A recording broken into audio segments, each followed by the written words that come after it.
Chapter 771. The table and the viewing window faced each other. They relied on the inner wall of the withered tree to form a semi-cylindrical space. It didn't feel cramped at all. As for the low stool below the table, it was sculpted according to the natural protrusion of the withered tree. It was filled with the interest of nature, and it was extremely comfortable. It embodied first-rate design and craftsmanship. Luo Nan sat on the stool, and the table was level with Luo Nan's chest. It was a bit high for him, but it should be a relatively comfortable position for an adult in this narrow space. Luo Nan sat here with his elbows resting on the table. The circular base of the electronic photo frame was right in front of him. With a light swipe, the light from the projection area pushed away the surrounding darkness, revealing the smiling appearance of his mother leaning against the tree all those years ago. Luo Nan looked at it in a daze. He looked at the brows and eyes that were vaguely similar to his own, but they were brighter and sharper. The finger pointed towards the camera seemed to be greeting him. Yep. It wasn't a normal hello or the like. It was more like a hurry up and catch up type of urging. Luo Nan maintained his sitting posture while leaning on the table.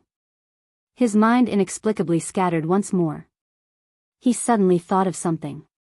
Back in the day, why did the fellow who hid here for who knows how many years keep this electronic photo frame? And why did he place it in the most conspicuous place? Every night, in the deep and silent darkness, did that person do the same as he did right now?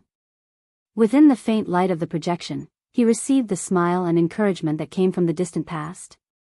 Luo Nan's heart suddenly spasmed. This even drained away most of the strength in his body, to the point where he was no longer willing to think about anything. He no longer maintained his stance, allowing his body to collapse. His chin rested on the back of his hand that was resting on the table. He continued to look at his mother's bright and clear smile.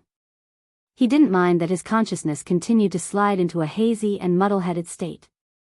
In this way, perhaps the distance in the river of time would shorten. The barrier between life and death would warp. There would no longer be a boundary between reality and nothingness between him and his mother. He could make a fair demand of his mother. Just give me a hint, okay? Actually, I'm very smart. His mother within the light still had that same smile. Luo Nan looked stupidly. He didn't know when, but the swaying light of water and mist blocked his front, blurring the silhouette of the image. Luo Nan's consciousness became drowsy and dark within this blurry light and shadow. He hadn't had a good rest for nearly 100 hours. In Ban City, he had to bear the double pressure of being pressed for time and a powerful enemy. In the wasteland, for the sake of his grandfather's laboratory, he had a battle of wits with Luo Yuan and True God Extraordinaries. In the misty labyrinth, he had also made high-precision repairs to the ambush circle. He had indeed reached his limit. Therefore, in the blurry light and shadow of life and death, in the narrow space where his mother's sense still lingered, the tide-like emotions finally overflowed the high ground of his will and dragged him into a dark dream. An unknown amount of time passed before a rustling sound entered Luo Nan's ear. It stimulated Luo Nan, causing him to wake up. Though there were noises, there were no signs of danger. Luo Nan was still lying on the table. His thoughts were a bit sluggish, but his mental senses naturally mapped the situation of the target into his mind. Jerry? Yes, it was Xie Juanping's godson, his eldest nephew, the muskrat that had an extraordinary interest in the tree hole. The little thing would often travel through the tree hole. It seemed to use the tree hole as a base of operations. Moreover, it loved cleanliness. It hated that it couldn't clean this place until it was spotless. Back then, Luo Nan and Xie Juanping suspected that someone once resided in the tree hole.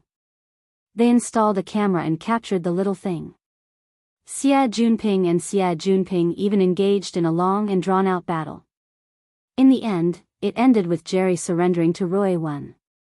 Whether it was Luo Nan or Xie Juanping, they both wanted to figure out the physiological or psychological mechanism behind Jerry's connection with the tree hole.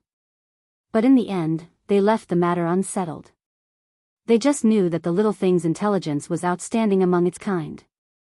Coupled with its athletic ability that far exceeded its peers, there was quite a bit of a possibility of it being deformed. However, over the past few months, it had long since proven that its temperament was mild. It had been injected with all sorts of vaccines, so it wasn't a threat at all. Part of the muskrat's habit of building caves was reflected in Jerry's care of the tree hole. Generally speaking, muskrat caves had two exits.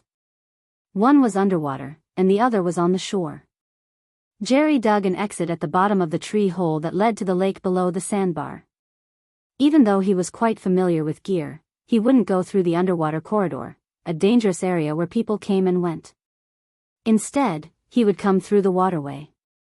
A third of the nearly 10-meter-long slanted tunnel was above water level, even during the high water season. Jerry leaped in from the water, running and shaking his tail all the way. By the time he entered the tree hole, his fur was more or less in a half-dry state. Even so, he still shook violently on the stone steps at the bottom of the tree hole. He only climbed up the stone steps after the water droplets were almost all shaken off. The little fellow's senses were quite sharp. He felt that something was off in the resting room on the first floor of the tree hole. He lowered his body and shrank back, but he soon determined a familiar aura and relaxed. He shook his plump body and made his way straight up to the second floor of the tree hole. Luo Nan didn't mind such a chance encounter. This wasn't the first or second time they met. On the contrary, Jerry appeared quite excited when he saw Luo Nan. He simply charged over and crashed into the inner wall of the tree before turning back. He didn't care about his half-wet, half-dry fur and fiercely rubbed against Luo Nan's calf. Having a lively little thing by his side was much better than being alone and depressed. Luo Nan hooked his lips. Though he was still suppressed by his heavy emotions, he was still lying on the table, unwilling to get up. He lowered a hand and scratched the little fellow's body twice. Other than that, the half-wet, half-dry fur didn't feel as good as when it was dry and fluffy. Luo Nan saw that Jerry still wanted to rub against his body, and a layer of blue and white electric flames flickered between his fingers. It pierced the little fellow, causing his long bristles to explode. The electrical resistance of the fur would decrease greatly when it came into contact with water. The damage from the electric current passing through would be greater. However, Luo Nan's control was extremely effective. He used electromagnetic configuration interference to temporarily create a nearly insulating physical structure. Aside from an increase in temperature, there were no other effects when the electric current passed through. Instead, the electric current turned into waves of warm wind as Luo Nan fiddled with it. Jerry's fur quickly became fluffy and dry under this combing. Such methods proved that Luo Nan's special training in Ban City over the past few days had remarkable results. Jerry knew that Luo Nan wouldn't hurt him, so he stayed quiet for a few seconds as the electric current flowed back and forth. He waited for his body to return to being dry before he whimpered and rubbed against his pants, asking for a hug. Of course, Rui Wen was the #1 target of reverence and intimacy in the little fellow's circle of life. Perhaps it was because she was the first person to introduce him. Next, Luo Nan and Cat Eyes were more or less the same. Cat Eyes usually played with him a bit more, while Luo Nan was clearly affected by Rui Wen's radiation. As for the little fellow's biological father, Xie Junping, he was ranked 4th. It was already quite good. However, Luo Nan really didn't want to budge right now. He just used his fingertips to stroke the little fellow's short and pointed head. Jerry had a rough understanding of Luo Nan's state after a moment. He displayed his subjective initiative, grabbing Luo Nan's pants and pulling them down. He borrowed a bit of strength to leap up onto the stool and onto Luo Nan's back. He jumped down from Luo Nan's right shoulder and just happened to land in the empty space of the table where Luo Nan's right arm hung down. He displayed an agility that didn't match his plump body and most of his kind. Just how big was the table? Jerry's body was over 20 centimeters long and he was quite stout. Even though his tail was swinging outside and his body was still curled up, he still occupied a small half of the space. His long bristles streaked across Luo Nan's cheeks and even the corners of his eyes, forcing Luo Nan to move back. This naturally broke his stance and made it impossible for him to lie on the table like a corpse. "Tsk, you," Luo Nan spoke halfway, but he wasn't really angry. He couldn't lie on his stomach right now, but he didn't have much strength. His left elbow was still resting on the table, supporting his cheeks. He raised his hanging right hand and pressed down heavily twice on Jerry's head. His fingertips could feel the friction between the little fellow's flesh and skull. Jerry's skin was coarse and thick, so he didn't mind it at all. His throat even emitted a gurgling sound. He seemed quite comfortable. Luo Nan's mood improved a bit with this silly and adorable fellow. His hands became much gentler. The little fellow felt that it wasn't stimulated enough at this time. His curled body swayed back and forth without stopping. His tail, which had grown to the length of his body, was swinging around with a crackling sound. "Be good, Jerry." Luo Nan added a bit of strength and pressed the little fellow's head against the table, indicating that he should be a bit more well-behaved. "You need to be polite. Look, this is right in front of my mother's eyes. What should I call you?" Luo Nan was distracted pondering over the question of how to address him, and Jerry took the opportunity to exert strength to struggle free. His eyeballs swiveled a few times, and he was able to clearly see the projected photo to the side with great difficulty. A low gurgling sound came from his throat, and his chubby body stood up like a human. He only used his relatively strong hind legs to support himself. His short front claws reached out, as if he wanted to fiddle with the area of light and shadow in front of him. He absolutely couldn't touch his mother's photo carelessly. Luo Nan pressed down on Jerry's head again, and the little fellow's plump body was nearly unable to maintain balance. He swayed left and right, nearly falling off the table. Even so, his front claws were still waving about. His throat went squeak squeak and gurgling without end. "Be good, or else I'll throw you out." Luo Nan's tone was a bit more severe, and Jerry immediately calmed down. He stood obediently, and the range of his front claws' movements became smaller. In this way, Luo Nan discovered that Jerry's movements and posture didn't resemble a photo. It seemed to be making bigger gestures, and it even pointed and wrote and drew in the middle. It was full of humanity. This is imitating me." Luo Nan understood a bit. The little fellow's eyesight wasn't good. He saw the projection area of the electronic photo frame, but he felt that it was too small. It was different from the virtual work area that Luo Nan normally used. He was commanding Luo Nan to enlarge it. But wasn't this little fellow's memory a bit too good? Didn't he show it a few times? Forget it. Luo Nan would just treat it as coaxing a child. The electronic photo frame on the table was quite old-fashioned. It was impossible to enlarge it in the projection area, so Luo Nan handled the errand. He mobilized the external neuron to open up his own virtual work area. The adaptive function of the projection software was quite impressive.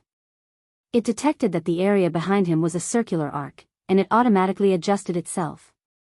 It was perfectly embedded into the concave space of the tree wall. The boundary was seamless, and it didn't receive any special spatial interference. It looked quite pleasing to the eye. "How is it? Comfortable now?" Luo Nan scratched the back of Jerry's head. The fur underneath the long spiky hair was soft and warm. It felt absolutely wonderful to the touch. Jerry also calmed down, obediently returning to its crouching and curled up position. It just raised its head and looked at the image of the virtual work area. Bit by bit, it was extremely satisfied. It also seemed to have a very focused appearance. The image in the virtual work area, the psychic diagram, and the configuration design diagram, were all complex and cumbersome. Only the heavens knew what the little fellow could see. Luo Nan's finger moved up and down along with Jerry's head. Occasionally, it would even sway back and forth. He just felt that it was funny. "Look at you like this. I'll just call you Mouse from now on." Gurgling sounds came from Jerry's throat. Its head continued to sway up and down, left and right. Luo Nan still wanted to pull it back a few times, but his palm and fingers stayed in contact for a long time. He felt that the temperature of the little fellow's body clearly changed under its fur. Chapter 772. Jerry's body temperature rose extremely quickly. Luonan felt that Jerry's body temperature had risen by at least 4 or 5 degrees in the span of a few breaths. Luonan was proficient in the mental side of perception, so he was able to grasp this bit of precision. The body temperature of a mammal hovered around 37 degrees. Exceeding this range would cause a clear change in the body's functions. Most of the proteins and enzymes within an organism's body would be deactivated when the temperature entered the range of 40 to 41 degrees. The body's various tissues and organs, especially the brain, would be severely damaged. This wasn't a good sign in any case. Jerry. Luonan picked up the little fellow and examined it carefully. The little fellow was a bit unwilling. Its forelimbs struggled and its head kept turning towards the direction of the virtual work area. It looked like it hadn't seen enough. This was quite strange. Any mammal would wither at a temperature above 40 degrees. How could it be like this little fellow, still brimming with vigor? His strength was a bit greater than before. Was this the reason for the distortion? Luonan increased the strength in his hand. His palm and fingers slid across Jerry's plump body. There were also high-energy electromagnetic short waves that were transmitted densely. Luonan sensed the changes in Jerry's fur, muscles, bones, and even internal organs. Yes, the little fellow's heart was beating very quickly. His muscles were twitching intensely, but they hadn't lost their activity. His control was still there. His blood flow was very smooth. His bodily functions weren't damaged. His body's thermoregulatory center and other cooling functions were still functioning normally. Jerry's body temperature continued to rise during the examination. It had long since surpassed the upper limit that a mammal could endure. Under these circumstances, Jerry's body inevitably underwent some changes. Luonan felt that the little fellow's soft fur had become much harder. It was even a bit prickly. Its body seemed to have slightly expanded. Then, where was the pyrogen? It was within the flesh and bones, yet it was outside of the usual functions? This was a bit like an extraordinary power. If he were to use configuration theory to explain it, Luonan's mind suddenly went blank for a moment.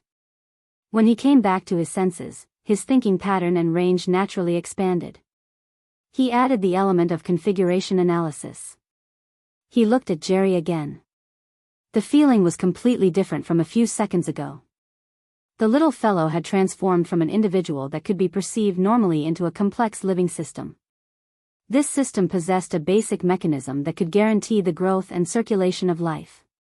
At the same time, various organizational components were embedded within the logic of a higher-level configuration system. At the very least, there was an intermittent connection. A lot of information flashed through Luonan's mind in an instant, but it was very hard to make it clear. Right now, all that was left in his perception was Jerry's body structure, including his flesh and blood, skin and hair, internal organs and bones, those seemingly right but not quite right details. Just like his previous design in the saltwater lake in the wilderness, there seemed to be no connection at all, but on a higher level, a magical structure was built. Jerry's throat made a goo-goo sound, and he was in a dumbfounded state. The more Luonan looked at it, the clearer it became. Under normal circumstances, this sort of structure would not appear. However, under this extreme state of extreme heat, all sorts of minute changes piled up together to form a blurry yet vaguely conforming picture. Why is it blurry? Why does it seem so? Was it innate, or was it modified after birth? Luonan's fingertips streaked down from the back of Jerry's head, following along the joints of Jerry's spine. Luonan's train of thought gradually became clear. Perhaps, it was a problem of growth and development. After all, the cells of a living body changed at an extremely fast rate. Wasn't there a saying, every person is a completely different person from their childhood self? Skin, blood, muscles, and even every cell in the body will undergo a complete renewal at a different frequency. Practically not a single cell in an adult's body was left over from childhood. Humans were like this, and muskrats were the same. Because of this, Luonan paid more attention to the nerve cells in the brain and spinal cord. After all, they had the longest lifespans. They were practically unaffected by the changes in growth and development, and they were the most able to embody the main train of thought of this special structure. As his thoughts converged, the distributed image of Jerry's nervous system was mapped into Luo Nan's mind. Luo Nan was limited by the precision of his senses and the level of his clairvoyance. This sort of scan was not completely accurate, but Luo Nan was able to grasp the familiar structure within just by looking at the distribution of fragments. Luo Nan didn't know why he laughed out loud. In fact, right now he was a complete contradiction. His train of thought was clear, but his emotions were even more chaotic. His mental senses steadily deepened, but his hands on Jerry's body were trembling. His control over his strength had problems. What did this sort of test result mean? What did it mean? Jerry suddenly screeched loudly. Luo Nan had strangled him to the point of pain. Luo Nan came back to his senses and hurriedly withdrew his strength. He fiercely blew a few mouthfuls of air at Jerry, who was about to be strangled to death. Then he placed the little fellow upright on the table. The little fellow looked at him stupidly. Luo Nan managed to control his emotions with great difficulty. He stooped down until his face was practically touching Jerry's. "Be good, Jerry. Uncle will help you sort out a bit." "Goo." "Yes. You're the one helping me. Help me." Luo Nan subconsciously used an imperative sentence. The little fellow might not be able to understand, but he was infected by the atmosphere and became abnormally obedient and quiet. Luo Nan took another deep breath and gripped Jerry's body once more. At the same time, his god gear and body gear coupled and interfered. The material plane and the mental plane blended together, forming a slight fluctuation that permeated into Jerry's flesh and blood. Correspondingly, the disjointed configuration elements appeared in front of him one after another. Since Luo Nan had already probed down to the level of the nervous system, he was able to roughly understand the train of thought of the original remodeler. Luo Nan's half-year of high-intensity configuration theory and practical study provided him with a large number of feasible plans. Luo Nan's hand gently caressed Jerry's body, and the little fellow's throat let out a gurgling sound. He had a rather comfortable appearance. He was completely unaware of the earth-shattering changes that were happening to his own body on a certain level. Luo Nan's hand was still shaking at this time. He was unable to control it no matter what, and it was the same on the mental plane. He had no choice but to slow down as much as possible. But the more he did this, the more his overly active mind advanced. He had already predicted the final result halfway through the combing process. Every subsequent change was just a practical verification.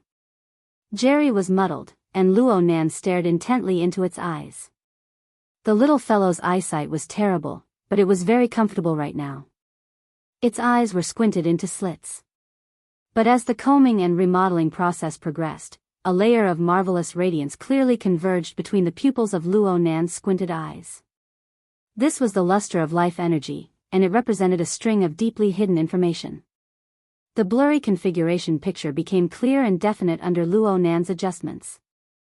Luo Nan held Jerry in his arms once again without hesitation. He adjusted the direction, letting Jerry look directly at the virtual work area that had always interested him. 1 second, 2 seconds, 3 seconds, Luo Nan's heart beat more than 30 times in these 3 seconds. The little fellow seemed to feel his urgent mood, and it let out a light cry. Its dazed eyes clearly emitted a tangible radiance that struck the virtual work area in front of it. A marvelous structure expanded from here on out. The external neuron hidden deep within Luo Nan's brain spontaneously emitted a brilliant electric flame. Luo Nan's heart contracted and expanded, and his mind unconsciously became a field of blankness.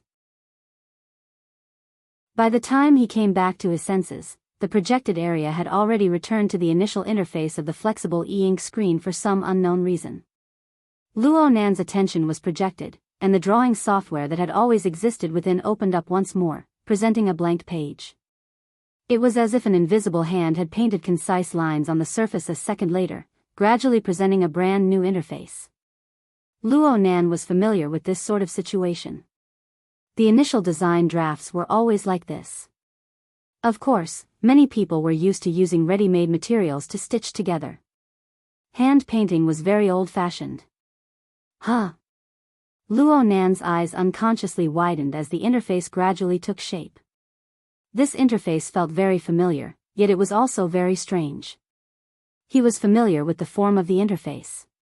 It had an extremely simple and even crude style. There were only two options juxtaposed together. Many UI interfaces were like this. Luo Nan had come into contact with one recently. It was the credit evaluation system of the Vagrant Exchange. It was practically the same. However, the words were different. The words used on the hand-drawn interface were the structure and grammar of hieroglyphics, but they were specious. Normal people certainly wouldn't be able to understand them, even if they had been influenced by the East Asian culture for many years. Luo Nan was able to get a general idea because he had been dealing with it recently. These were the words of the virtual brain system. They came from an unknown civilization. Actually, Luo Nan had never learned these words, but the mysterious, character structure that became the core of the formatting theory system was like a translation device. It directly mapped the general meaning into his mind. For example, the current interface presented a sequence of options. The first one meant, click on me if you understand it. The next one meant, it's okay if you don't understand it. This was no doubt a tease, but Luo Nan couldn't laugh. He stared blankly for quite a while. Finally, he reached out and pressed on the first option. The interface, which felt more like a simple design blueprint, actually had an interactive function. The interface immediately changed, switching to a blank page and writing anew. The series of strokes were quite fluent. The fellow who drew the interface should have already grasped this type of language quite well. This string of words belonged to an unknown civilization. It was like the subject of a slide. It was arranged in a relatively large font, occupying the entire interface. If Luo Nan's understanding and translation were correct, then the meaning of the words was General Education Level Test Simulation System. There was also a line of smaller font below. Chapter 773. Luo Nan was stupefied as he looked at the simple text interface. The large characters on top were fine, but the small characters below were completely incomprehensible. 100-year sequence? What the hell? The external neuron continued to radiate electricity within his brain, showing that it was still in operation. Luo Nan originally believed that the external neuron, which had developed the virtual brain system, had basically exhausted its deep mysteries. But now he discovered that there was clearly a different kind of information hidden at the bottom, and it was being gradually loaded right now. The process of forming the hand-drawn interface was actually the process of loading. 3 seconds later, the words, General Education, faded away and was replaced by the same hand-drawn, draft-style interface. It was still in a minimalist mode, but the options were a bit more complicated. What appeared in order were the 4 choice categories of culture, society, skills, and true teachings. Luo Nan tried to look at the items under each category before the interface was completely formed. However, the 3 categories of culture, society, skills, and true teachings were completely non-selectable states. At first, Luo Nan believed that it was because the interface hadn't finished loading yet. But when the interface was completely drawn and he tried them one by one, he confirmed that he could only select the true teachings category and nothing more. There were a total of 5 options on the true teachings category's second-level menu. If Luo Nan's identification was correct, they were probably internal cultivation, truth reaching, creation, technique deployment, and configuration. Some of these words were familiar, some were unfamiliar, but they were all brimming with the meaning of extraordinary cultivation. However, only the configuration category was an optional state. There was only one choice, and Luo Nan only chose that one. He clicked once more, and the interface that refreshed this time was no longer in hand-drawn mode. Instead, it was an extremely complex 3-dimensional diagram. It clearly belonged to the domain of the configuration system, but it was only a relatively simple static structure. There were also questions and options on the side of the diagram. This was a freaking multiple-choice question. Please select a basic configuration that is not suitable to be added to the main diagram design. The options were 4 sets of simple configuration diagrams. Ha! Luo Nan laughed involuntarily, but his breath didn't have a hint of happiness. There was only absurdity and resentment. Test me. You test me. You have the face to test me. At this moment, Luo Nan no longer understood who was the one who had set up these mysterious arrangements. His brain had grown for 16 years in vain. He suddenly stood up, his entire body tensed up, to the point that Jerry let out another muffled cry. The little guy's glowing eyes had already deviated from the virtual workspace, but at this time, the hidden database in the external neuron had already been loaded. It didn't matter whether or not the little guy's gaze shone on him. Luo Nan loosened his grip and let the little fellow jump down. This was to prevent Luo Nan from strangling him to death in his excitement. After freeing his hands, he had nowhere to put them. He spun around and finally raised his arms, wanting to grab the non-existent figure in the tree hole where light and shadow intertwined. What kind of lousy joke is this? Luo Nan's muffled roar shook the tree hollow with a buzzing sound, but no one answered him. Jerry had never seen such an uncle before. He shrank in the corner, not daring to show his head. According to the adaptive function, the virtual workspace embedded in the curved tree wall displayed the so-called proficiency test interface. It remained the same. No, that wasn't right either. A blood-red countdown interface suddenly popped up under Luo Nan's manic gaze. There were also corresponding words, no response actions detected. Do you want to give up on this mock exam? It has been detected that the examinee is not suited to the difficulty of the question bank. The version will revert to the popular version. Huh. There was still a countdown. It wasn't just in the center of the interface that was conspicuous. There was clearly a countdown for the entire set of questions in the upper left corner of the interface. The basic unit of time in the unknown civilization, if converted to seconds, would be approximately 5 seconds. Luo Nan had looked at the database for a long time, so he could barely recognize these professional symbols like numbers. The total countdown in the upper left corner, when converted to Earth time, was approximately an hour. As for the current countdown timer on the interface, looking at the blood-red characters, it was already the second to last character. It would reach 0 in approximately 10 seconds. Even though Luo Nan didn't understand the difference between the verified version and the popular version, and he didn't understand what bullshit the 100-year sequence was, he knew that he couldn't continue being willful under these restrictions. The only thing in front of him was a rigid system, not a living person. He rushed forward with large strides and clicked on the second option before the final flash of the blood-red countdown timer. The exam simulation system calmly flipped the page. The previous blood-red warning was completely erased, revealing the next question. It was another multiple-choice question with dreg difficulty. You want to use this to stump me? Reality proved that just looking at the previous foundational questions and making light conclusions was incorrect. Luo Nan's emotions were in turmoil and he wasn't in his best state. But he could feel that many of the questions were quite difficult as he worked through them. Some of them were questions he had never touched before. He could only make hasty judgments due to the time limit. He half gave up and half passed them. Luo Nan didn't know what the passing score for this test was. It was fine if he missed 1 or 2 questions, but he skipped a lot towards the end. His mind gradually grew nervous. He didn't know if he would be able to pass in the end. The test time was approximately an hour, but Luo Nan spent less than 40 minutes to complete it.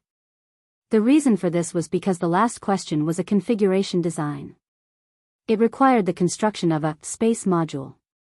It required the construction of a miniature spatial fault and the like on the basis of the local space and time. This was the main direction that Luo Nan had been researching for the past half year. Luo Nan's research had even gone a step further. He had practically created it out of thin air without any foundation to rely on. In comparison, the spatial volume and environmental conditions required for this question were very low. It only required the storage of approximately 1 cubic meter of inanimate objects, and the duration was under 5 minutes. Rather than calling it a space module, it would be better to call it a space bubble. This was the most difficult question at the end. The testing system had set aside approximately half the time for this question. Luo Nan only used 2 minutes to complete this question in addition to the consumption of examining the question and puzzling over it.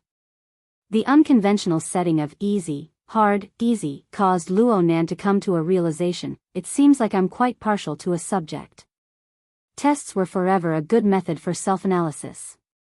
No matter how emotional Luo Nan was, he was still able to grasp some key information from within. During the course of the test, he was very weak when it came to the application of configurations in the life sciences of unknown civilizations, the material sciences, and even basic general knowledge.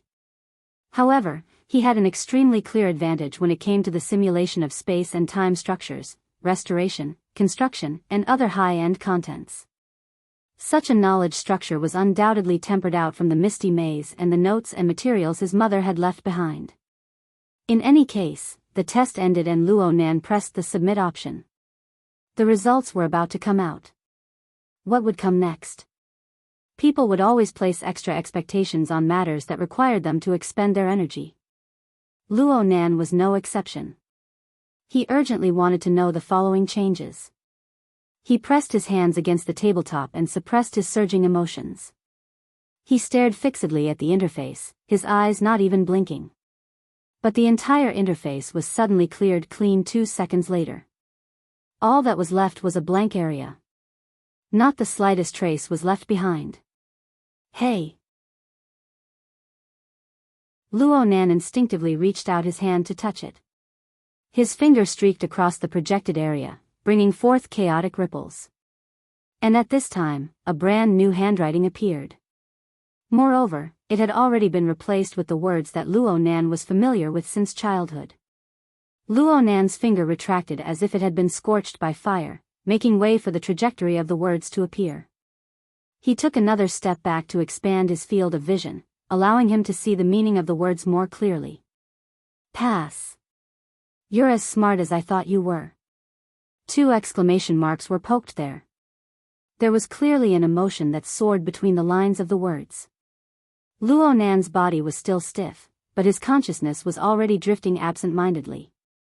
He didn't know how to react. He watched dumbly as the words disappeared and new content appeared. Are you 20 years old right now? 30 years old? Are you married? Do you have children? Is the earth still in a free state? Or have you already faced the starry sky and entered the 100-year sequence? In any case, being able to find this hidden piece of information amidst a series of coincidences was quite a feat. As a father, I hope that you have read this information in your leisure time while reminiscing about the past. I hope that you have occasionally patched up this missing link while admiring my messiah-like grandeur.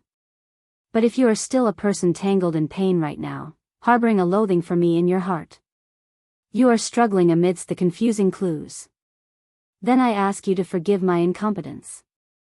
In the end, I wasn't able to realize my predetermined plan. Perhaps I have already foolishly died in forbearance and concealment. It is impossible for me to shine glory into your life.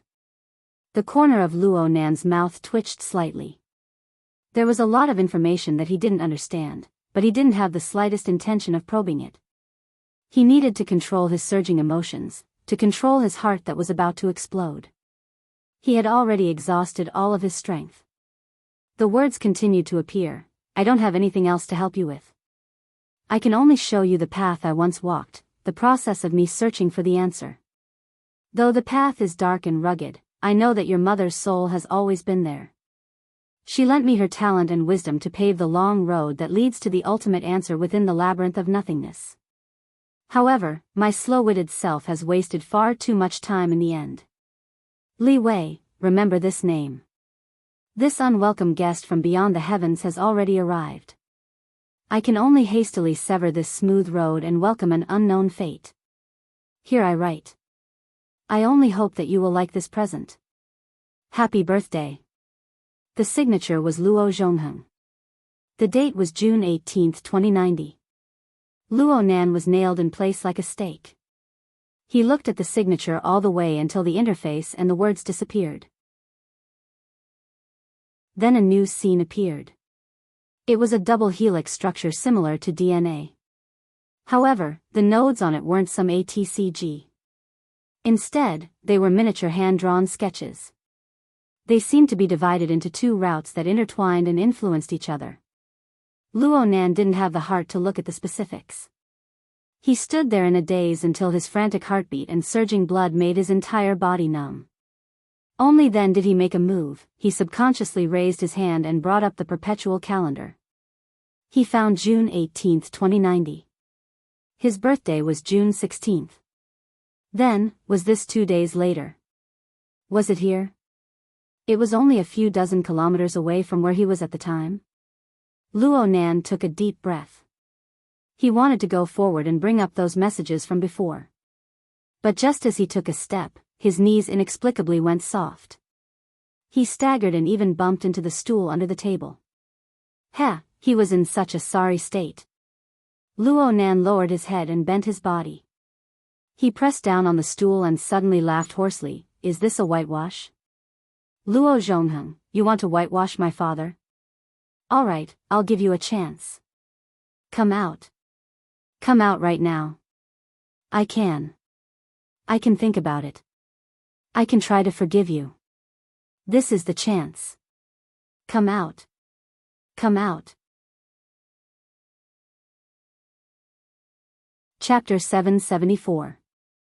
It's late at night in Ban City. The clouds were still eternally bright, and the originally cloudy environment became even more restless and uneasy because of the sun hanging high in the sky. Snake Tongue floated in the air, her spirit body becoming increasingly illusory and unreal. Sometimes, a gust of wind blew, and her figure seemed to fluctuate and disperse, as if she could transform into the clouds at any time. Gong Qi was at Snake Tongue's side, listening to the strange collapsing sounds that came from the depths of the surging cold currents of clouds. After a moment, he smiled faintly and said, "The clouds and the sun seem to be in harmony, but in fact, they are far from being separated. It's like this on Earth, and it's even worse here. Two originally unrelated spacetime, for some reason, are continuously interfering and colliding. This is actually a great help to us." Snake Tongue was silent, but the collapsing sounds were becoming increasingly clear. This is the fluctuation transmitted by spacetime interference. Good, very good. Gong Qi's spirit body seemed solid, no different from an ordinary person. At this moment, he stretched out his hand and gently plucked at the clouds, intersecting with the vibrations deep in the air. Under the interference collision, the originally hidden and restrained structure of spacetime is revealed. It is necessary to use this to observe and explore. If we can capture traces of the spacetime Earth is in during this time, we can wait until the intensity of the interference collision reaches a certain level. The spacetime structure will change, and the shackles will loosen. That will be a great opportunity to escape. Escape, huh? Snake Tongue's thoughts were finally transmitted. They were faint and weak, but they carried an undisguised mocking tone. So what if it was really as Gong Qi said? She hadn't forgotten the silk of silence that covered the outer layer of her spirit body. In the past half a year, this strange item had taken advantage of her weakening day by day to continuously penetrate deep into her spirit body, gathering information and attempting to interfere and control her. If it wasn't for the jade-shattering secret technique that Gong Qi was worried about losing everything, perhaps she would have long since been reduced to an artifact spirit. Her life would be worse than death. Even if she truly escaped and returned to the local spacetime of Earth, she would still be Gong Qi's captive, and Gong Qi would have thousands of methods to deal with her. Her fate would only be more miserable than it was now. Gong Qi was well aware of Snake Tongue's attitude and thoughts, but he didn't care in the slightest. He was even a bit more amiable than usual. You have to use your heart. This kind of spacetime interference information is a good opportunity that you can't encounter on Earth. It will be beneficial to your future cultivation. Snake Tongue coldly retorted, Secretary General Gong is proficient in spatial teleportation and has a deep understanding of the structure of spacetime. I can't compare to such a foundation and knowledge. Not to mention, my life force is currently dissipating. I can't afford to waste this mental energy. Gong Qi laughed involuntarily, not really, not really. As the saying goes, there's light at the end of the tunnel, survival in a desperate situation. These words are designed for you and me. This is a rare opportunity. Calm down and carefully experience it. With a buzzing sound, Gong Qi's figure disappeared. No one knew where he went. Snake Tongue didn't react in the slightest. However, her spiritual body continued to fluctuate within the surging clouds. Her mind also spread out as it swayed, dispersing into the nothingness. She was used to this state. It was as if she was experiencing a long dream, so much so that she could hardly tell the difference between reality and dreams. Her soul had been cleaved into two halves. One half was above the despairing and lonely clouds. Her life force weakened with each passing day. Her mind was muddled every day, and she had to endure Gong Qi's oppression. Every day, she was like a wisp of a remnant soul without any prospects to speak of. She couldn't see any driving force of life. The other half returned to Sakura City. In the hidden environment that she was most proud of, she fused with the fake yet real Kitayama Yuki. She played the role of a retreating artist who was kept as a mistress by a powerful figure in society. This period of her life was much richer. She could walk, sit, and lie like a normal person. She could realize a complete daily routine. She could even go out for a stroll. Shopping wasn't a problem, including online shopping.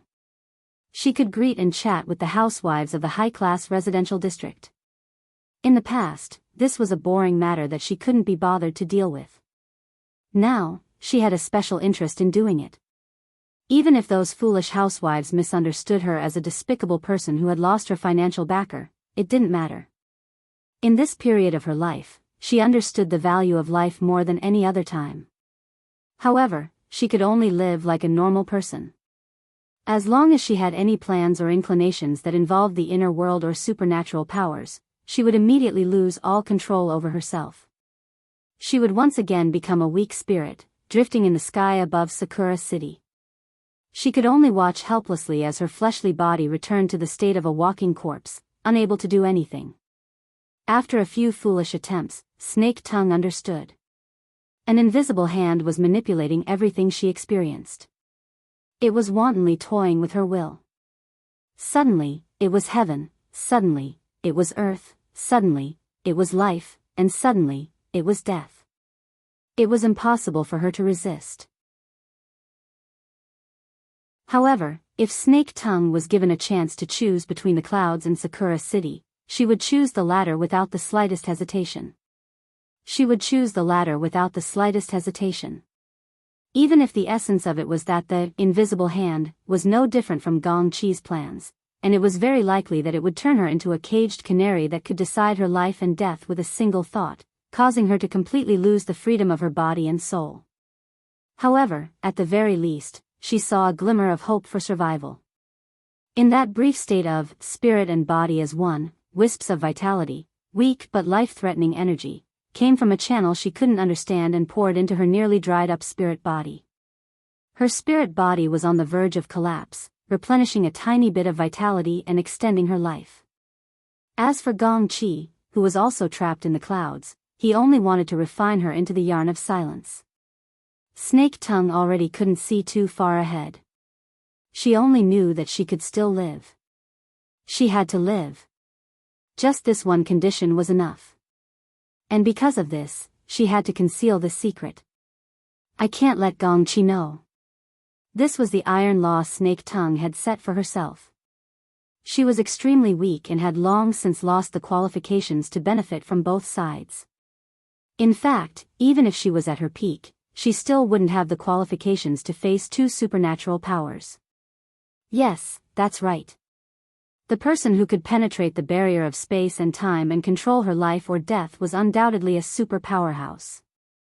She could only entrust her fate to one side. This was a single-choice question, a question of life and death. This absolutely wasn't an easy matter. The yarn of silence was constantly spying on the state of her spirit body. No matter where Gong Qi was, he could use this strange item to probe Snake Tongue's specific state. Snake Tongue could only think of every method possible to conceal the traces of the changes brought about by the split-soul dreamland. As for everything else, she would leave it to the heavens to decide. Time should be almost up. The pattern of these dreams was quite strong. They were more or less in accordance with a normal person's daily routine. From morning to nightfall, there would be at least one dream a day. The last time was 20 hours ago. Now that dawn was approaching, perhaps the summoning would come soon. Soon. Cold air whooshed past. The fine sound of bowstrings being drawn rose and fell. Time flowed on like this. 1 hour, 2 hours, 5 hours, 10 hours, and even another 20 hours passed. There was no sign of the expected summoning.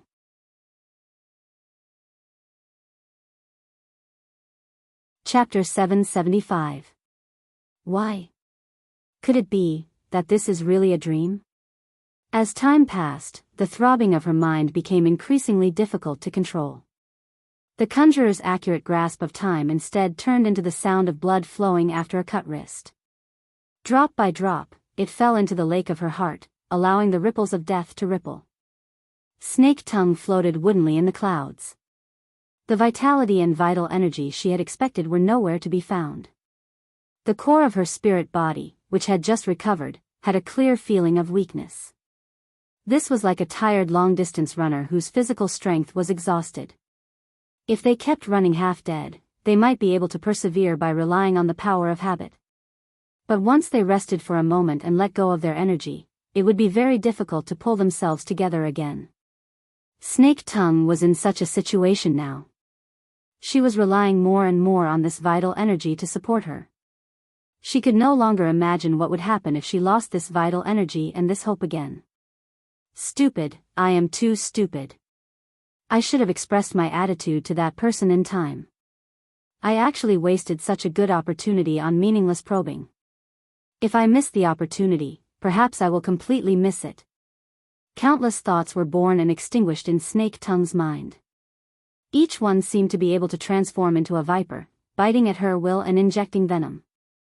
If there was another chance, Snake Tongue swore that she would not hesitate to beg that powerhouse for mercy, even if she had to beg like a dog.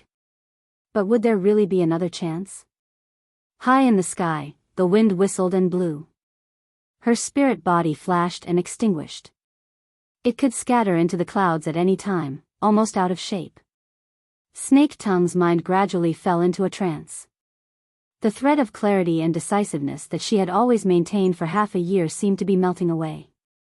As a result, the veil of silence that had always covered her spirit body immediately reacted.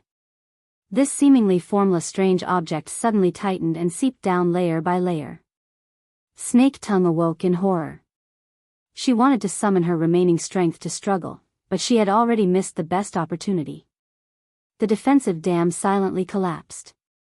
The veil of silence's pressure penetrated and scattered her vital energy. It intertwined and fused with her spirit body, becoming one. In an instant, everything had reached a point of no return. Snake Tongue was still desperately trying to reorganize her defensive line to protect the core structure of her spirit body. But this was only a desperate struggle. With her reorganizing speed, she could not keep up with the powerful erosion of the veil of silence. Even the preset jade-shattering secret technique was delayed and wavering. Then, time seemed to have paused for a moment. At the very least, the process of the veil of silence's infiltration had paused for a moment. It was this slight difference that made Snake Tongue's desperate efforts truly worth it. She promptly reorganized her defensive line. Even though she was still in a precarious situation, she was still able to block the seeping pressure of the silent yarn outside the core structure of her spirit body. A faint sizzling sound rang out. Because of the loss of control from before, at least a tenth of the Snake Tongue spirit's body had been vaporized and shattered. It shrunk in size and became even more hazy. However, compared to the fate of becoming an artifact spirit puppet, it was still much better. That was close. The heavens didn't give up on me. No, if I really had the protection of the gods, how could I have fallen to such a state? There's a problem, a big problem. After walking the line between life and death and returning, Snake Tongue's rational core gradually appeared amidst her frightened and despairing emotions. She saw through the details that shouldn't have appeared in the situation where she had almost fallen into the abyss. The veil of silence should have been able to completely refine her, so how could something have gone wrong at the last moment? That was because he still couldn't hide it. With a single thought, she connected all the previous links one after another, forming a logical chain that was gradually becoming complete. At first, Snake Tongue pondered, but then she suddenly began to chuckle. The sound of her laughter became louder and louder, shaking the sky and striking the clouds. It spread far and wide. At this point, the fluke heart hidden in despair and hope vanished into thin air. However, a new thought sprouted, and a large number of roots and branches sprouted, supporting the frail spirit body and channeling new power. What's wrong? My mind is in turmoil. In the midst of Snake Tongue's unbridled laughter, a thought suddenly cut in. The clouds in front of her rolled and soared, and the structure of the void hummed and shook. A second later, Gong Chi's face appeared in the collapsing clouds. His ice-cold willpower pulled out a little more, and the power of an extraordinary would be able to sweep Snake Tongue's frail spirit body into ashes. However, Snake Tongue didn't pay him any attention. Her laughter didn't stop, and she was very happy. Gong Chi's face was calm, as if he had just moved back from afar and didn't know what had just happened. He didn't seem to mind that he had just missed a good opportunity to collect Snake Tongue, nor did he care about her current extremely rude attitude. He only spoke neither quickly nor slowly. When encountering a major event, one must remain calm. Especially when hope is in front. In this way, there was almost no difference from 20 hours ago. But now, Snake Tongue heard more meaning. Snake Tongue floated up and laughed in response. I've been trapped here for half a year, but this is the first time I feel that Secretary General Gong truly cares about me and doesn't want me to vanish into thin air. Oh, now you don't even want to be restrained by the veil of silence. About this, when did Secretary General Gong discover this? Which? Gong Chi still wanted to feign ignorance, or perhaps he didn't want to make things clear and cause more trouble, but how could Snake Tongue do as he wished? The outline of Snake Tongue's nearly shapeless spirit body pressed back against her chest. Of course it's the one Secretary General Gong cares about the most. The matter is clearly laid out there. You're a senior with a high position. What's the point of going back and forth like this and that? Their gazes and wills crisscrossed and collided. Although there was a difference in strength, in terms of willpower, Snake Tongue didn't fall into a disadvantageous position for a short time. This was a situation that had never occurred since the two of them had come into contact, but it still happened. One wrong step, and every step was wrong, but he had no choice but to make a mistake. Gong Chi muttered to himself for a moment and finally nodded. That's right, there's nothing to hide. Snake Tongue, I'm very interested in the life force accumulated at the core of your spirit body, the channel through which it came. As expected. Snake Tongue laughed silently. Because of the life force transmitted through the unity of spirit and body, it would inevitably change the spirit body's natural weakening trend. Sooner or later, it would accumulate to the point that Gong Chi couldn't ignore it. This day would come sooner or later. Snake Tongue had tried to conceal it, but she only hoped to escape this cloud prison before Gong Chi sensed it. Unfortunately, in the end, she hadn't made it in time. Gong Chi, this old bastard, naturally didn't slow down because he cherished Snake Tongue's life. Instead, he had misgivings. He had misgivings about the fleeting channel that was connected to her spirit body. Clearly, the words he had said before about the collision of space-time and the loosening of the structure were too much of an exaggeration. Gong Chi didn't have the confidence. At the very least, this old bastard didn't have the confidence to return to Earth after escaping this world. So Gong Chi specifically mentioned the traces of the space-time Earth was in. In this old bastard's calculations, she was a kite. A kite with a string on the other side of Earth. No matter what, the string couldn't be broken. But was the string really still there? What was the plan of the powerful being who was far away on Earth, the one who dominated her life and hope? Lo quietly walked into the living area on the lower deck of the yacht. Right now, the lighting in the small living room had already been dimmed. Only the radiance of the projection diffused. Luo Nan sat on the sofa in the small living room. He was like a sculpture.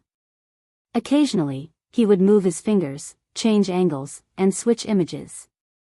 He quietly examined the complex structure that could dazzle people. Enla didn't dare to disturb him. She just waited at the entrance. Ever since Luo Nan returned to Xia City, Enli's sharp senses told her that Luo Nan was a bit different from before when they met again.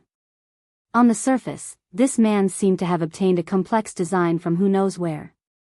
It was similar to the double helix structure of DNA. And every node on it was a complex design diagram. After Luo Nan returned, he stared at it in a daze. Sometimes his brows furrowed. Sometimes he would suddenly laugh. His moods were unpredictable. But Enla clearly felt that there was a wonderful core within this chaotic state of mind. Especially when he was contemplating. He was truly contemplating. He wasn't thinking like he was facing a big exam. He was racking his brains in a competition. He was more like a philosopher. His thoughts were condensed but not rigid. His thoughts were scattered but not chaotic. His rhythm was much more relaxed. This kind of Luo Nan's behavior pattern was increasingly hard to predict. What happened in the few hours he spent returning to Xia City yesterday? Looking at the current situation, it didn't seem to be too bad. Enlo really wanted to get to the bottom of this, but as Luo Nan's personal secretary, she needed to keep her duties. She could only restrain her curiosity and wait in silence until Luo Nan's observation came to an end. What happened? Luo Nan didn't turn off the light in the work area. He just tilted his head to ask.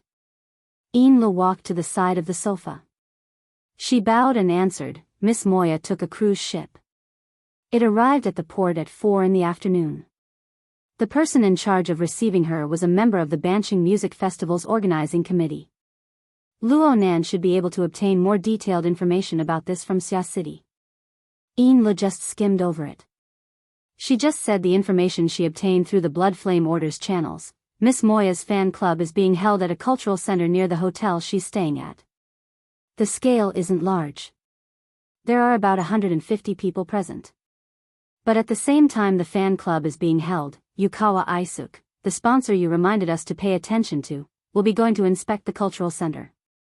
The cultural center is the property of Yukawa's family. Luo Nan's lips twitched. What a coincidence. He took the flexible screen Enla handed over as he spoke and looked at the relevant information. According to what was shown, Yukawa Isuk wasn't an ability user. But his family had an illustrious reputation in Bansheng. They had strong influence in both the military and the political world. They were also very active project investors. They had invested funds in many frontier projects. They could be considered a very standard investor. And then there was Appraiser Jade Association. Luo Nan caught this word he had heard before from Yukawa Isuk's long list of titles. Li's intelligence work could be considered solid. She even added a link to this specific organization. Luo Nan opened it and sized it up a few times. He paid particular attention to the numerous names and their corresponding backgrounds. He suddenly laughed when he was done. Chapter 776. Sister Cat, Mother Cat. Ah no, Granny Cat. For the sake of our friendship, please help me. Zhong Yu's pleading voice was transmitted through electromagnetic waves, passing through thousands of miles of ocean waves to reach Cat Eye's ears.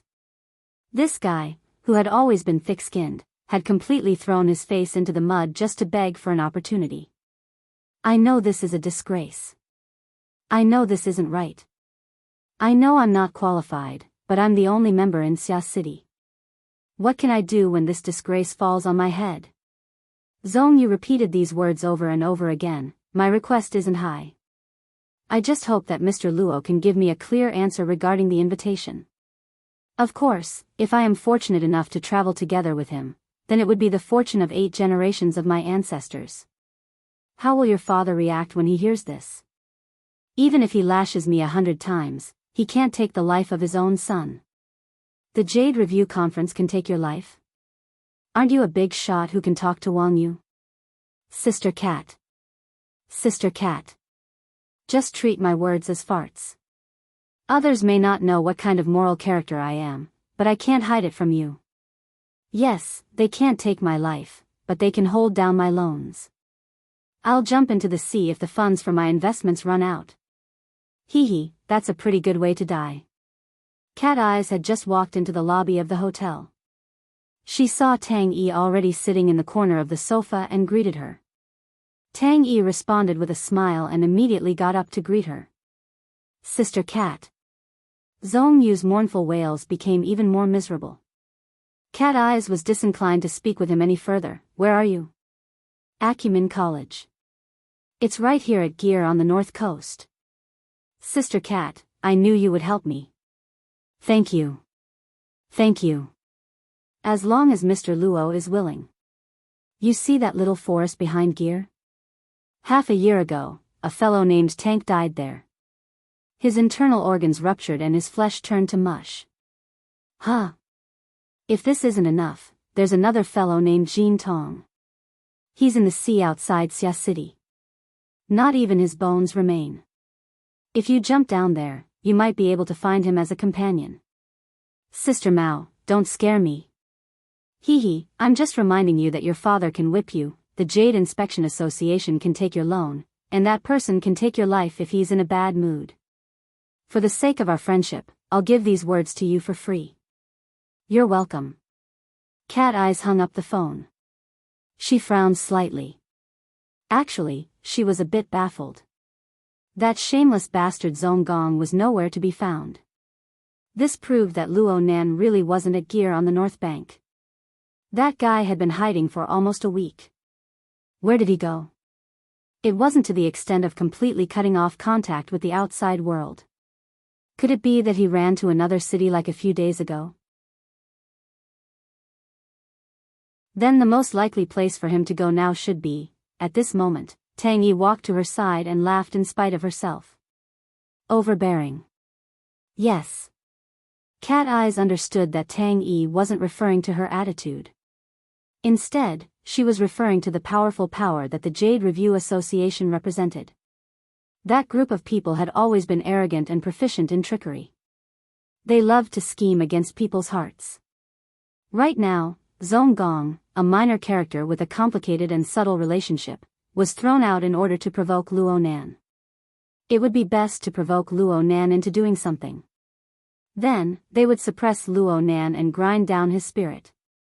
This was an overt plot that was thrown right in Luo Nan's face. Clearly, this group of people were confident that they had Luo Nan's life in their grasp. They were too lazy to conceal anything. Of course, this was also part of the effect of the plot. Luo Nan pretended not to see. Temporarily avoiding them was the right thing to do. He avoided them. Oh, that's right. You can't hold too much hope. Tang Yi laughed involuntarily. She reached out to grab Cat Eyes by the shoulder and walked out of the hotel. Let's go. I'll pay for all of today's expenses. Treat it as thanks in place of Emoya. Today was the third day after arriving in Ban City. Early in the morning, Emoya, Wild Jujube, and Gauda went to the cultural center across the street to rehearse. She was an intelligent woman. She had interacted with Cat Eyes and the others many times during her 5 days on the cruise. She had already understood her own circumstances. She had just properly relaxed on the cruise. After arriving in Ban City, she had lived in seclusion. Every day, she would only travel between the hotel and the cultural center. This gave the security personnel quite a bit of convenience. As for Cat Eyes and Tang Yi, their mission today was to patrol the surrounding environment, formulate a revised route of retreat, and so on. The two were like best friends going shopping side by side. Tang Yi was taller than Cat Eyes by an entire head. She was used to wearing short hunting clothes, long pants, and brown boots. Her long legs were a complete mess of handsomeness. Even though she was younger than Cat Eyes by 6 or 7 years, her words and actions were calm and unruffled. It was hard to tell her exact age. Cat Eyes was out in the field. Her refreshing attire had the effect of reducing her age.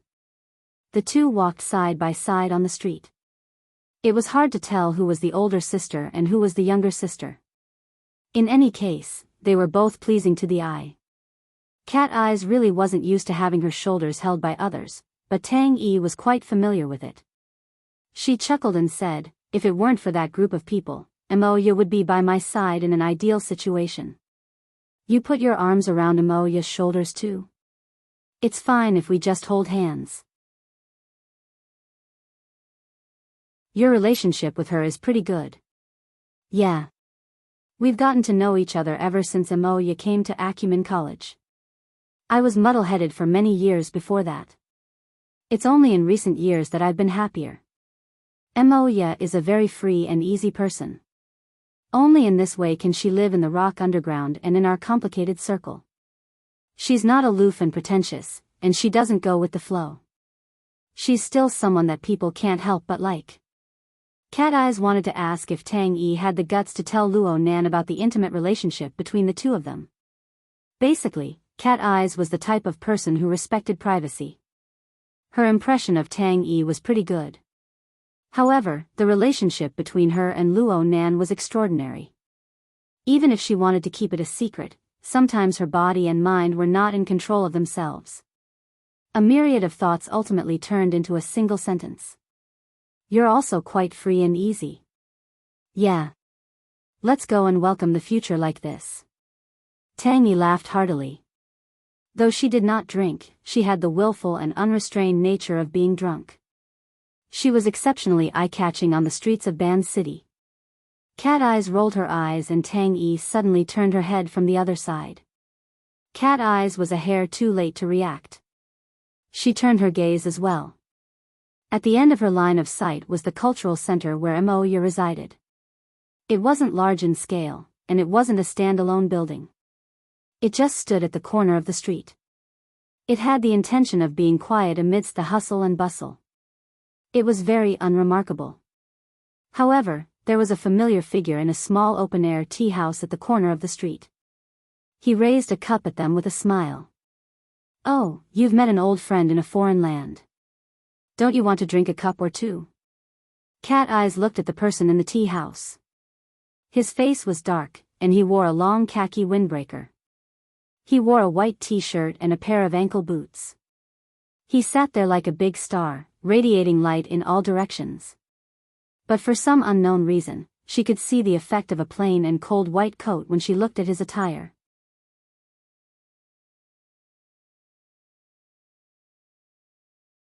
Chapter 777. Cat Eyes, long time no see. Her red lips curled up beneath her sunglasses. Bai Xinyan calmly replied to Cat Eyes. They were both ability users of the world's circle of Xia City. Of course, the two of them knew each other, but their friendship was superficial. However, the way Bai Xinyan treated the other person was completely different. She even put down her cup, smiled, stood up, and opened her arms. "Don't you want a hug, Peony?" The corners of Tang Yi's lips curled up, and she stepped forward to give Bai Xinyan a hug. In the East Asian cultural circle, this was already a relatively intimate action. Cat Eyes was quite surprised. "You two know each other?" More than half a year ago, Tang Yi had not officially entered the entertainment circle. Was it because of Her Majesty Empress Wu? Sure enough, this was Bai Xinyan's explanation. "In the past, we were all with Her Majesty Empress Wu, and we all have a standard attractiveness. It's very normal for us to admire each other. Comparing mirrors is much more interesting. Unfortunately, Ying is not here. She's probably here to stab you." Compared to Bai Xinyan, Tang Yi's attitude was a bit calmer. She didn't have any intention of sitting down and having a long conversation. She spoke very straightforwardly.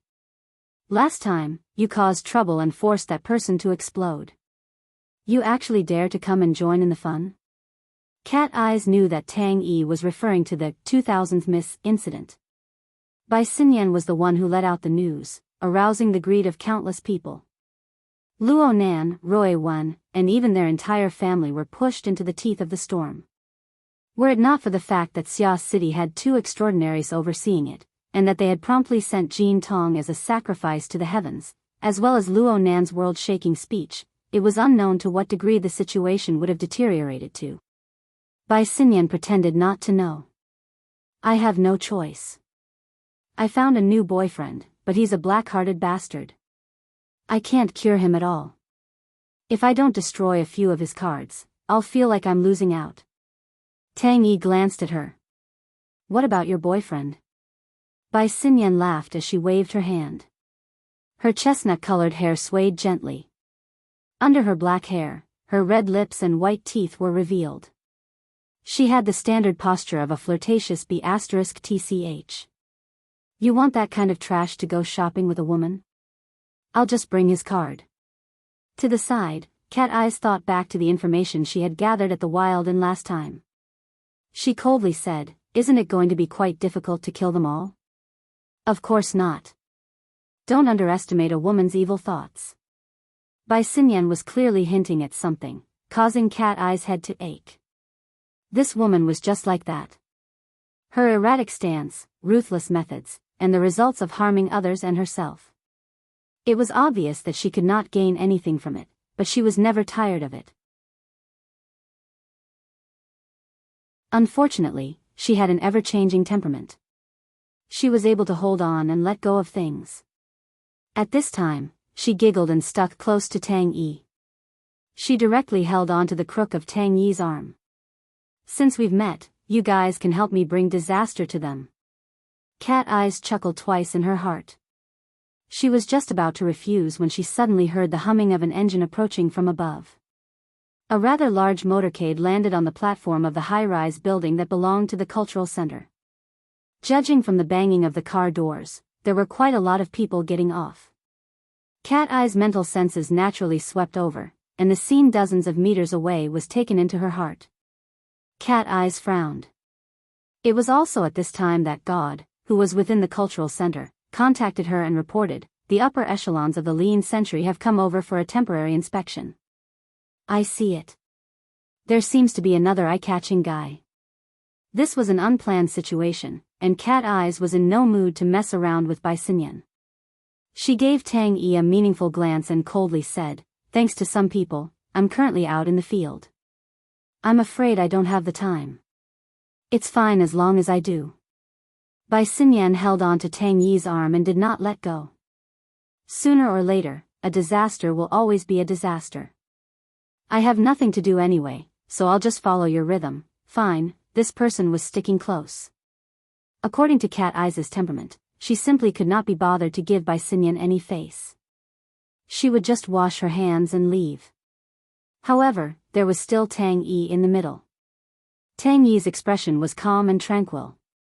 Her attitude towards Bai Xinyan was completely different, but she never had any intention of pushing Bai Xinyan away. It was clear that there were some tricks that outsiders did not know about.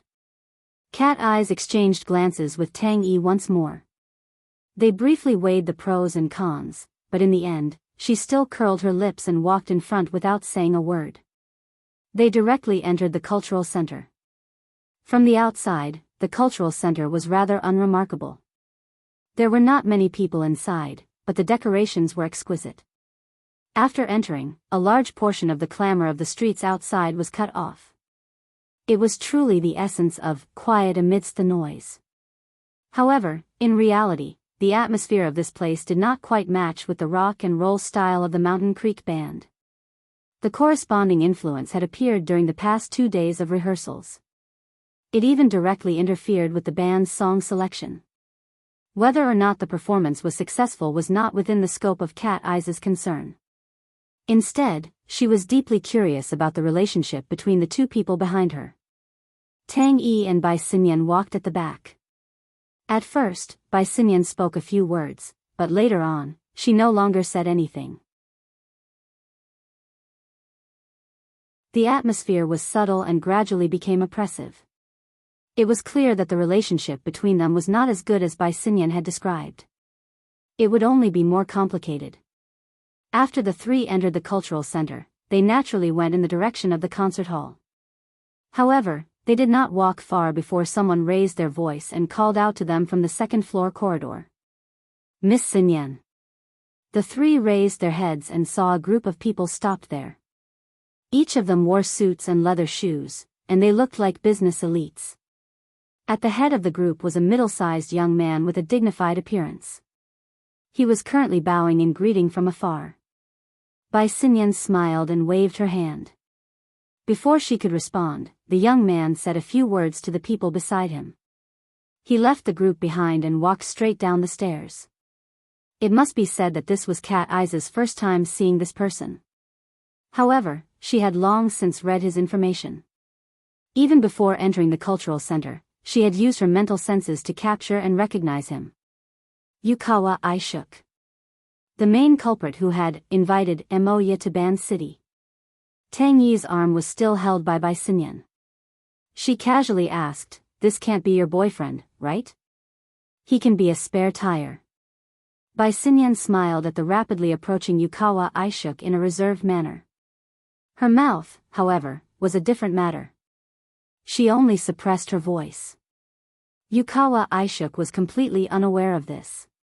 He walked closer and bowed once more in greeting, "Miss Xinyan, we meet again. Welcome to Ban City. Please allow me to show you my hospitality as a host." Oh, these two are. Following Yukawa Aishuk's gaze, they entered an especially hypocritical mutual introduction period. Looking at this person's eyes, he clearly knew the identity and background of Cat Eyes and Tang Yi. They were the same. Bai Xinyan asked in a casual manner, "Is there an event here today?" "The music festival is about to begin. The Ikeda Cultural Center is an important branch venue and needs to be inspected. In the next few days, there will be a series of warm-up performances here. Lean also needs to find moldable talents and unearth new potential." Lies. Bai Xinyan immediately concluded. Yukawa Aishuk did not feel awkward.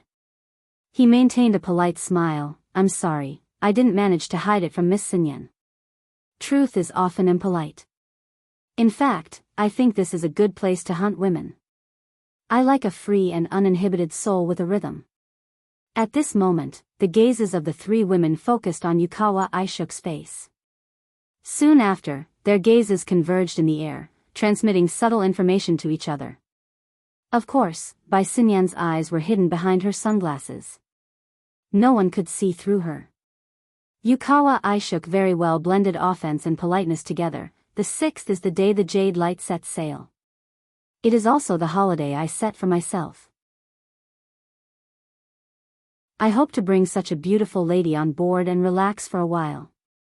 Bai Xinyan asked him again, "Has someone already chosen?" Yukawa Aishuk was about to respond when Cat Eye's wristband vibrated. Cat Eyes swept a glance. The caller was Zhong Yun again. She was too lazy to pick up and directly cut the call. But not even half a second later, her wristband vibrated again. I should add that kid to my blacklist. But when she looked at the caller ID, it was a different person this time.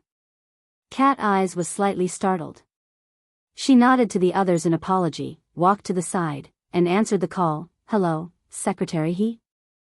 Yuan on the other side did not say any pleasantries and directly said, "Mr. Luo left Xia City." "Where did he go? Did you make any arrangements beforehand?" God knows how many times he had left. Now that he was finally out in the open for once, it really wasn't easy. Cat Eyes cursed in her heart, but of course she could not say these words out loud. She could only continue to play dumb. "Even you as a secretary don't know." "How would I know?" As she spoke, Yukawa Aishuk also received a call a few steps away. That person bowed to Bai Xinyan and Tang Yi. "There are matters that require my attention. I cannot accompany you for a long chat. I am truly sorry. I hope you will give me a chance to remedy this in the future." "Excuse me." Yukawa Aishuk turned around and left after he finished speaking. Even though he did not lack etiquette, it still gave people the feeling that his pace was much more hurried than when he came. Cat Eyes watched his receding figure. Her thoughts were slightly distracted, so much so that Yuan's crucial words were blurred. She only heard the tail end. "What did you say was in the open sea?" 2 minutes ago, Mr. Luo rode the Flying Devil Ray and moved east into the open sea. His whereabouts are unknown. Huh. Cat Eye's first thought was nonsense. Don't tell me it's the one raised in the lake in front of Gear on the north bank. That's it. Impossible. That Luo fellow wanted to leave Xia City. He didn't need too many methods. Why did he use this method? Just imagining such a scene made Cat Eyes feel that it was extremely absurd. That devil ray looks intimidating, it looks cool, and its destructive power is quite strong, but in the end, it's still a sea creature. Even if it's a mutant and has the ability to fly, the branch has measured its flying speed. It can fly at most 70 to 80 kilometers per hour. It's not even as fast as a flying car. 2 minutes. 2 minutes might not even be enough to get out of Acumen College. The Pingjiang district is over 100 kilometers away from the sea. You really don't know? How would I know? He Yueyin did not say anything else. She just sent over a video file. Cat Eyes immediately opened it. At this time, Tang Yi and Bai Xinyan walked over, one on the left and one on the right. The three women gathered together and were extremely close. They did not care about anything else. They only looked at the small projection area. The original image was probably a random shot by a passerby. The ambient noise was very noisy, but the anti-shake lens was very powerful. It clearly projected a white scar that continuously advanced forward, cutting through the horizon. Judging from its height, it was at least 1,000 meters. When the camera zoomed in, the person who recorded it immediately burst out with profanity. Fuck me.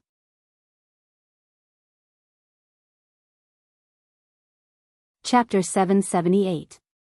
After saying goodbye to Bai Xinyan and the others, Yukawa Aishuk did not join up with the mighty patrol team. Instead, he went directly to the upper level of the cultural center, to a temporary private room. In here, he turned on the projection system and silently looked at the video data from various channels. The angles, sharpness, and duration of these videos were all different. But the core content of the video was, without exception, the sky above Xia City, the dazzling flight trail.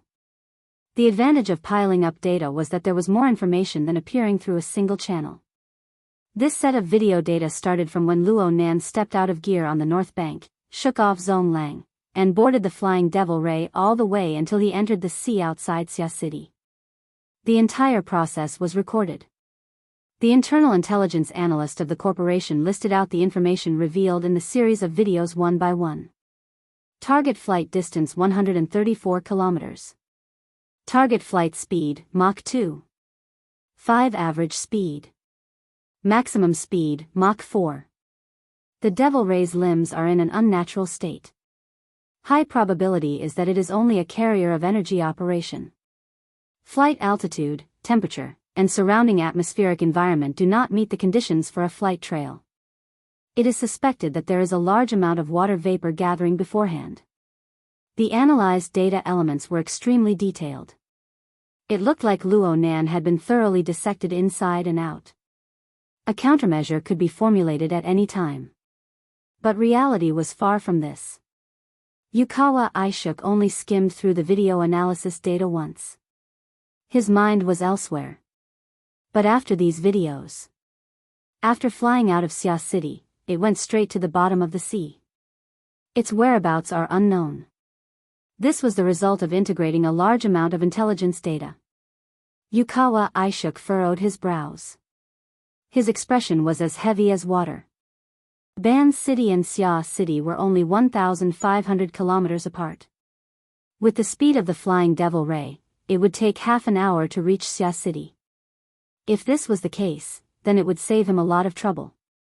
Even if it was a nuclear bomb, it would be exposed to the satellite, radar, and other monitoring systems. There would be people to deal with it. But after Luo Nan flew out of Xia City, he went straight to the bottom of the sea. This move alone turned 70 to 80% of the satellite and radar equipment into scrap.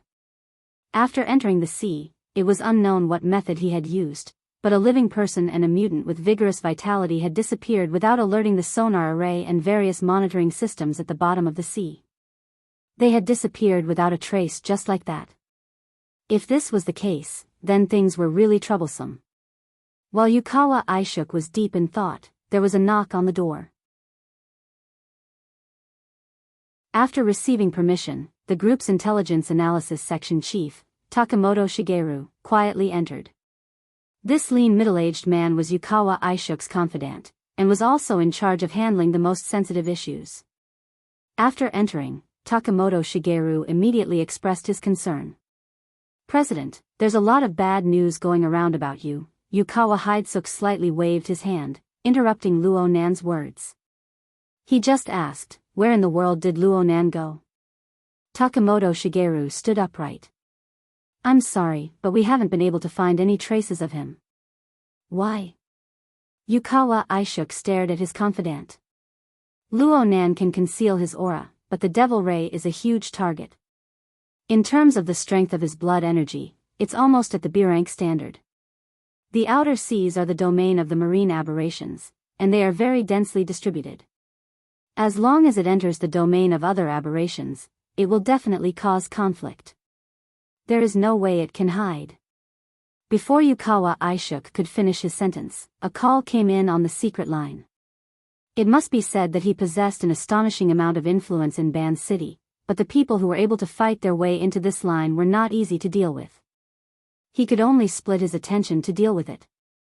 The moment the call connected, the person on the other side asked, "Tomokawa-kun, have you heard the news that the Cage Master is coming to Ban City?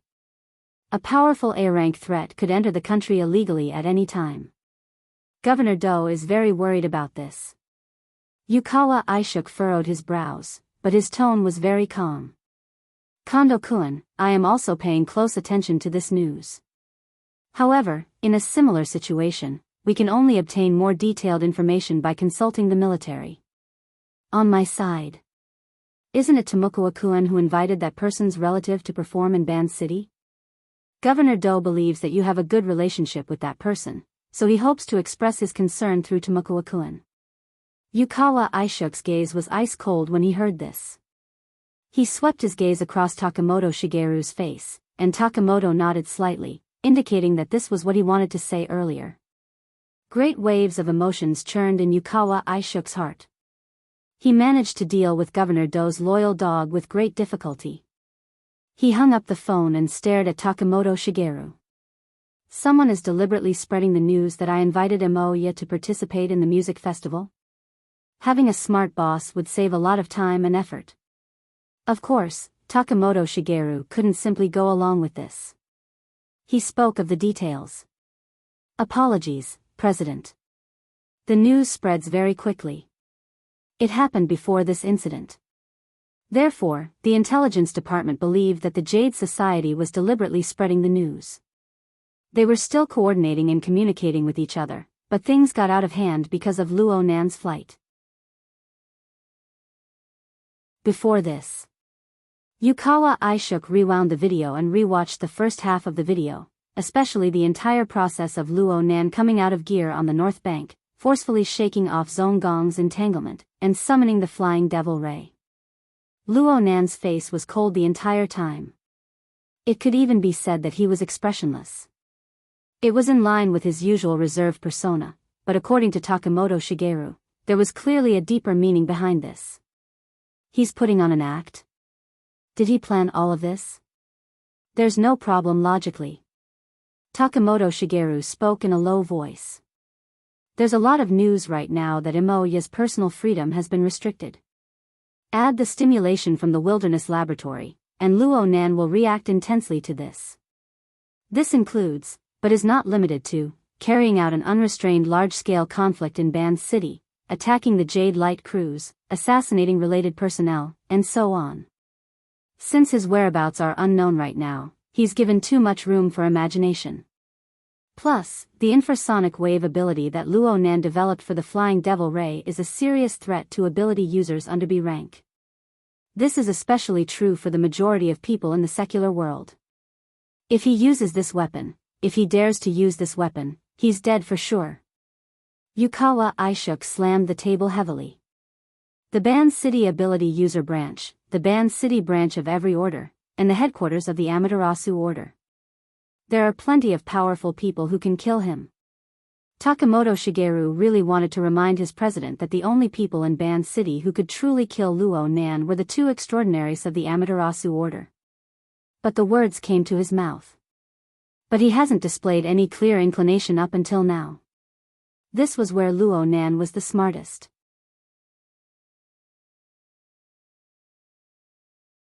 Chapter 779. There's no news of Luo Nan's whereabouts at the moment. Okay, we'll keep in touch. I'm not the organizer of the auction, but I will communicate with the Toyama auction house about the relevant matters. Hino-kun, if you've seen the video, you should know that it's impossible to maintain that speed for a long time. Otherwise, why would he hide under the sea? My opinion isn't important, this is the analysis of a professional. After a few rounds of phone calls, Yukawa Aishuk's head was about to explode. Just now, someone actually asked him if he could get the Jade Light to set sail ahead of schedule to help Band City escape from the center of the hurricane. Were those idiots joking? The problem was that the people who called didn't think so at all. To them, it was a matter of life and death. Ignoring it would be the greatest joke. After being bombarded by all sides, Yukawa Aishuk could not help but feel restless. It was without a doubt that the more brilliant Luo Nan's response was, the more his sorry state was manifested. This was a situation that Luo Nan had never thought of when he had designed the entire plan. Driven by his terrible mood, Yukawa Aishuk silently clenched his teeth. He forced himself to remain calm and tried to mock Luo Nan. Luo Nan sure is ruthless. I don't know how far away he is from Band City, but I'm closer to his sister. Bastard. At the end of his sentence, Yukawa Aishuk cursed, mostly at himself. He had obviously lost his composure. His words were seriously out of character, and from the most realistic point of view, he really did not have the confidence to do so. The Luo Nan from the intelligence reports was a fellow who could do anything. It was true that the Yuchuan family was a large family with a large business, but the foundation of their business was still in Band City. If Luo Nan really were to disregard everything and use infrasonic waves to cleanse the land, Luo Nan might not be able to live after this, but the Yuchuan family would basically be removed from the list of powers with global influence. He would only be asking to be humiliated if he didn't tear off all the feathers on that brat's body. Takamoto Shigeru lowered his head in silence, giving Yukawa Aishuk a chance to adjust himself. Yukawa Aishuk took a deep breath and closed his eyes. The sudden darkness stimulated his imagination to a certain extent. He felt as if he had touched a spider web between the branches and leaves. He thought he could brush it off easily, but he did not expect the web to be so sticky and entangled him. He wanted to break free, but when he turned his head, he met the cold eyes of the spider. After a brief moment of absent-mindedness, Yukawa Aishuk's thoughts continued to flow. He had underestimated Luo Nan before. In the end, the information obtained from the intelligence reports was still not solid enough. In other words, it did not reflect his growth and progress during this period of time. Now that he had suffered this move, he finally understood a little. However, being stung was truly painful. Yukawa Aishuk slammed the table heavily. His emotions had not calmed down yet.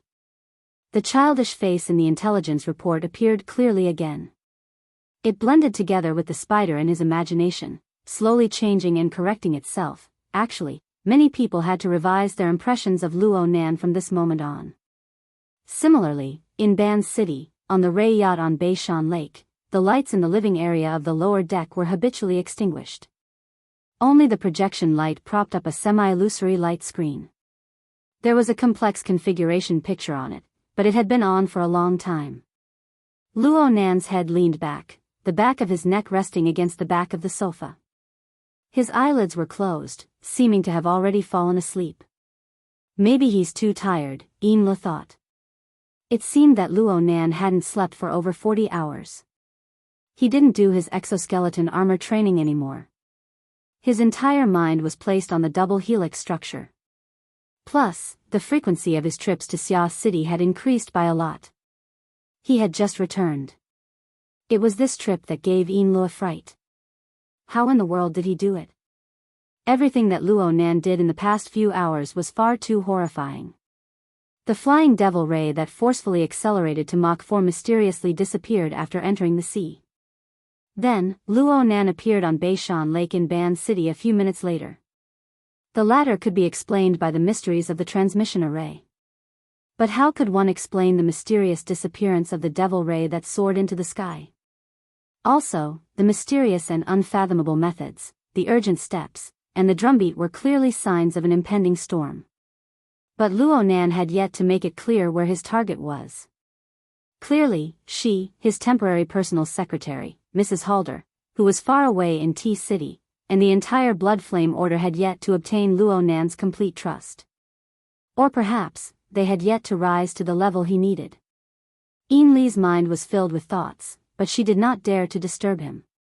She wanted to return to the attendant room to get some things, so she quietly made her way over. But when she passed behind the sofa, she suddenly felt something abnormal. The temperature of the air, or more accurately, the temperature of the air surrounding Luo Nan, had clearly risen. The natural flow of heat was clearly under some sort of control. There were no abnormalities within a meter, so Yin Li had not discovered it before. But at this moment, Yin Li borrowed the dusky light to faintly see that Luo Nan's complexion was off. An abnormal layer of dark red spread to every inch of his skin as far as the eye could see. This couldn't be a fever. Did something go wrong with his cultivation? The thought flashed through her mind, and Yin Li's heart tightened. She subconsciously extended her hand to touch Luo Nan's forehead. She was just a few centimeters away from touching Luo Nan when the skin on her fingertips actually felt a scorching sensation. This was a disaster. Yin Li suddenly retracted her hand. Aside from being shocked, she also recalled that this was a critical symptom. She absolutely could not allow any external stimulation. She took a step back, wanting to report to Mrs. Halder. If Luo Nan was sick, he could find a doctor. There were doctors on the yacht. But if there were problems with his cultivation, he could only rely on a senior figure in this field. The dark room suddenly lit up at this moment. Yin Li instinctively raised her head and saw Luo Nan open his eyes. The light that illuminated the dark room seemed to have shot out from the depths of his eyes. Was it a hallucination? What's the matter? Luo Nan's tone was flat, forming a stark contrast with the heat that bubbled around his body. Mister, just now you. Yin Li did not know how to describe it. Oh, I was gathering energy. Huh? Luo Nan turned his head, and his gaze pointed forward. However, it was not focused on a certain place. His clairvoyance was focused on the depths of the void. There were countless threads of light crisscrossing. The layers of light converged to form a deep spiderweb structure. Bloody light followed the direction of the threads on the spiderweb structure, pouring into countless nodes. Then it spread and grew from there, intersecting with each other. This was the altar spiderweb constructed by the Wraith sign. However, this was the control system presented by the feedback of Luo Nan Qi, which had probed into the human heart.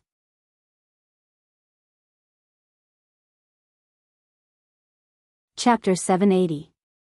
Luo Nan's improved control system was a great improvement over the original altar spiderweb's extensive model of, the victor notifies the loser and the loser dies.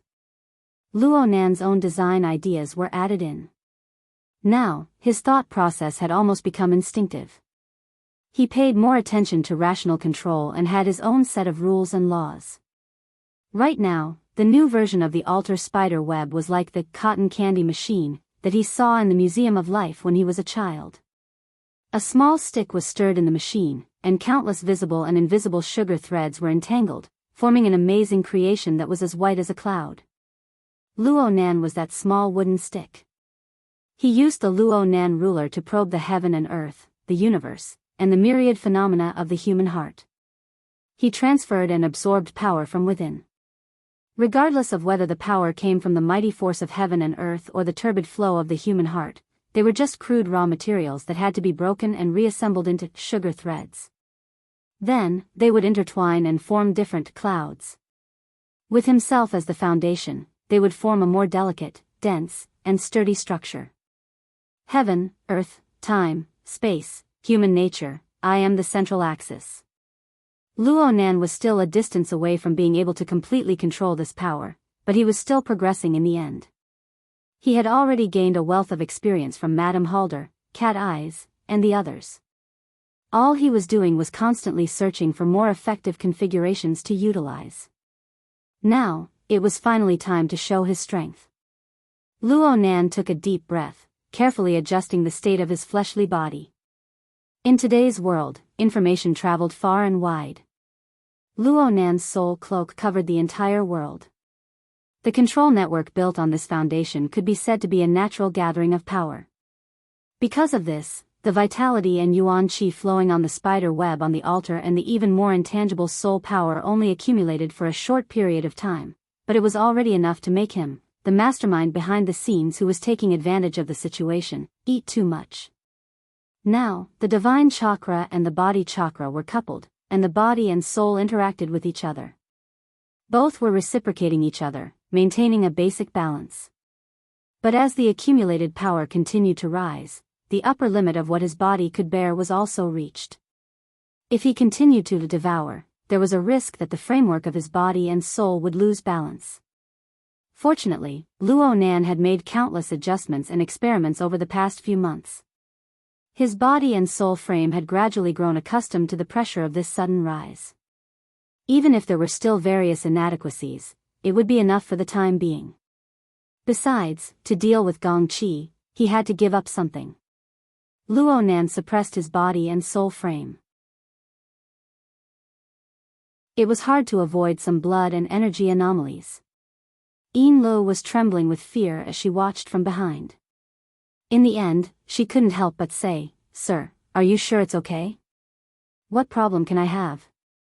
At this critical moment, Luo Nan's state of mind actually relaxed. He casually teased Yin Lu, "I see that you have quite a lot of questions. Do you want to ask?" Yin Lu was completely caught in Luo Nan's rhythm. Her mind was absent-minded, and she blurted out, "Where's the flying devil ray?" "Oh, that guy. I'll have to trouble you then." Luo Nan thought of something when Yin Lu mentioned it. He flipped his wrist and magically took out a crystal ball and held it in his palm. "Catch." Luo Nan didn't even turn his head as he tossed the crystal ball behind him. The latter instinctively reached out to catch it, but he felt that it was as light as a feather and lacked texture, as if it was made of fine yarn. It felt very strange, so he raised it in front of his eyes and examined it with the help of the light from the projection. The crystal ball was about the size of a baby's fist. Like many similar products, there was a small object sealed inside that was still moving. Yin Lu took a closer look, and in the next second, her body stiffened. The devil ray. The object sealed inside the crystal ball was about half a centimeter long. It was very miniature, but it had wide wings and a long tail. It had a head fin on top, and its body was flat. It was a miniature version of the devil ray. Upon closer inspection, one could even see the electricity radiating from its tail. Yes, it was the mutated devil ray that Luo Nan had subdued.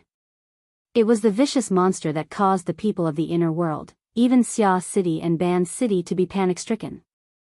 But Luo Nan was the real monster for this kind of operation. Mister, this is?" Yin Lu stuttered. "It's that devil ray." "But how did it?" "Well, I stored some seawater and fish in the ocean. I sealed it together with the devil ray into a spatial fault. Right now, this crystal ball is just a speculum. It will reflect the image within the fault. Don't worry about breaking it. It won't be able to escape." Luo Nan finally turned his head and gave instructions. "However, there are some flaws in the design of the fault. It won't last long, and the environment is vile. That fellow is quite stifled inside. Also, I just strengthened it, so its skeleton structure is a bit mutated. It needs to be nourished, so I need to let it out to get some fresh air. It just so happens that North Mountain Lake is a suitable environment. I'll leave this job to you." Yin Lu was stunned speechless. Luo Nan took it as her tacit agreement. He continued, "In a bit, I'll map the exit onto the crystal ball. You just need to take it and wander around the lake a couple of times. You need to avoid the more troublesome territories of the mutants to avoid a fight between the two sides. It'll be too loud and draw suspicion. It was impossible for Enrich to refuse, but she still tried to figure out the core logic. How in the world did you do this? Luo Nan thought for a moment and replied, just do more questions. The results will be even better if you practice it for a long time. Enrich believed that Luo Nan was just casually answering her. Little did she know that Luo Nan was speaking the 100% truth. The so-called doing questions was none other than the general education level test simulation system that Luo Nan had dug out from the tree hole. To be more precise, it was the enormous question bank that the system was equipped with. Luo Nan was still unable to crack this simulation system. However, he had participated in the test over and over again. He was always able to see a few extremely ingenious configuration questions, and they were extremely well integrated with real problems. Over and over again, he was continuously polishing his thoughts. And the standard answers to these questions were tantamount to secret configuration techniques in a certain sense. Unfortunately, time was too tight. There were some opportunities that would never appear again once they were lost. There were some problems that would only become more thorny as time passed. He couldn't drag things on with the cloud world any longer. Luo Nan turned his head around and leaned against the sofa. He assumed a comfortable posture. I want to ask you about something. Huh? What do you think your boss will be able to do to break through the bottleneck of his cultivation? Enrich was more or less used to Luo Nan's drastic change in topic. She soon switched her field of thought and recalled Mrs. Halder's masochistic cultivation over the past half year. He can practically give up everything. Including his life? Forget it. I'll just ask her directly. Luo Nan could completely sense Mrs. Halder's location through the Blood Soul Temple of the Abyss District and directly communicate with her. Enrich didn't want to participate in the specifics, but Luo Nan didn't have any intentions of hiding it. He just treated it as a phone call. He spoke word by word clearly. Mrs. Halder, there's an uncertain opportunity that may allow you to break through your shackles. Are you interested? Luo Nan switched to the projected image in front of him at this time. The configuration blueprint was replaced with an electronic sand table that covered the entire globe's topographic mapping information. Such a work was most likely from the military. It wasn't strange for Luo Nan to have a copy with his current status. But what use was he taking it out for?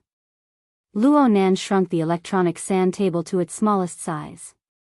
The highly realistic 3D image converged and slowly rotated in the virtual work area. It was as if the entire planet was placed in the palm of his hand. Then he tapped with his finger. Enrich was very familiar with the location he tapped at. T-City. Luo Nan chose Mercenary City in the Pacific Ocean. His mouth was still talking to Mrs. Halder. Yes. Of course there's a price. There's a possibility of death. Enrich really didn't know what Mrs. Halder's response was. But the smile on Luo Nan's face clearly indicated his inclination. Excellent. Then please make a long trip. Go here. Luo Nan rotated the Earth. From the deep blue Pacific Ocean, he instantly arrived at the plateau region of South Central Asia. He lit up his mark once more, forming a dark red dot. You'll be pleasantly surprised. However, it most likely won't have a decisive effect. You need to wait. You also need some luck. What Luo Nan didn't say was that those two were also waiting high above the distant clouds. They also needed luck. It was just that these elements all needed to be controlled and given to by him. Snake Tongue's spirit body shrunk into a ball high above the clouds. She curled up in the yarn of silence, protecting a bit of her core. She also endured the nourishment and infiltration of external forces. Right now, it was Gong Chi's turn to inject vitality into Snake Tongue. It was just that the requirements for vitality on the spiritual level were too harsh. External forces could only treat the symptoms but not the root cause. Even if he poured in all his strength, it would be pretty good if he could use a single point out of 10 points. This required Snake Tongue's cooperation. But how could Snake Tongue possibly cooperate with him?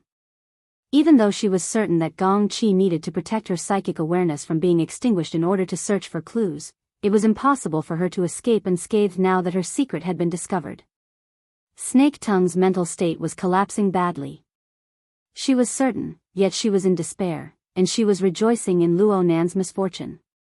Overall, Gong Chi was quite calm. At least he was calm in front of Snake Tongue. He had already come to a partial conclusion after a period of examination and deduction. He tried to communicate with Snake Tongue. Looking at your situation, it's very likely that there's such a person in the space and time where Earth is located. He should be proficient in soul summoning, and similar spells. Due to certain reasons, he discovered your hidden corporeal body. He also discovered your out-of-body situation. For some unknown reason, he used soul summoning to establish a connection with your soul through your corporeal body. After all, the marvelous connection between the body and the soul is unfathomable. It's hard to thoroughly investigate. Even if it penetrates the barrier of space and time and affects this cloud world, it's still unknown. Snake Tongue didn't respond at all. Gong Chi minded his own business and continued speaking. No matter what, it at least proves that the cloud world isn't a sealed-off world. There is a way to interact with the outside world. What we need to find right now is the trajectory of this interaction. That is also our path home. 2 specks of ghostly flames lit up within the yarn of silence. It was Snake Tongue's ice-cold gaze. This path is already severed.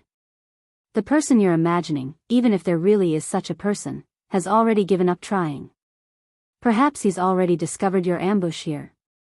Not necessarily. Gong Chi laughed calmly. For him to be able to fuse your soul and body, his methods are indeed superb. But without a soul item like the yarn of silence as an anchor, I don't believe that he could conveniently extend his tentacles into this world. Under normal circumstances, who would think that such a marvelous plane of space and time existed? I'm more inclined to believe that he's currently making meticulous arrangements and preparing a new ritual. He's preparing to do more with your corporeal body. Snake Tongue recalled her dreamland experience, but she felt that it was completely different. She couldn't help but sneer. Secretary Gong is really... Halfway through her words, her divine sense was suddenly covered in a layer of hazy mist. It was as if a mirage was revolving around her, reflecting a marvelous scene. The dense mist didn't disperse.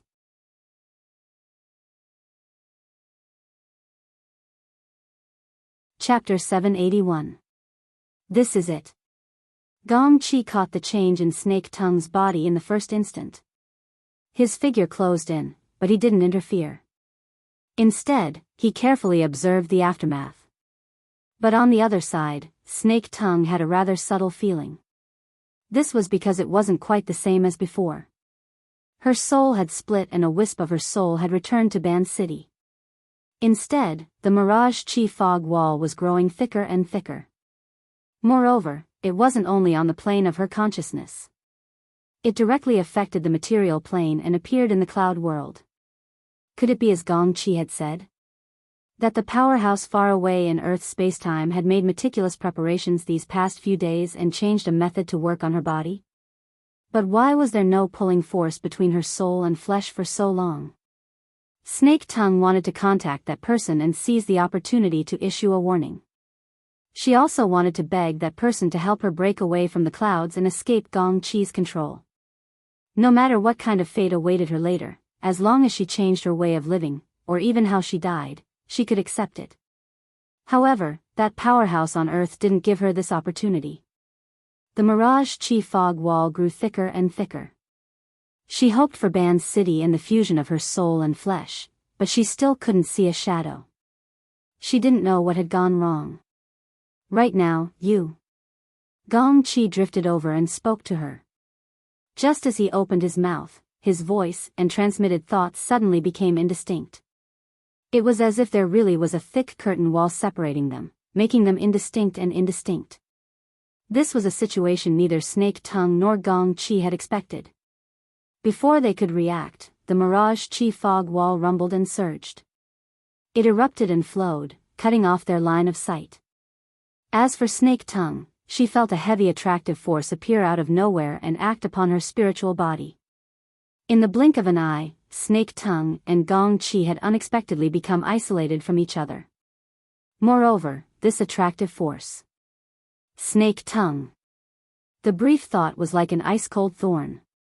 It forcefully broke through the Mirage Chi fog wall and pierced inside.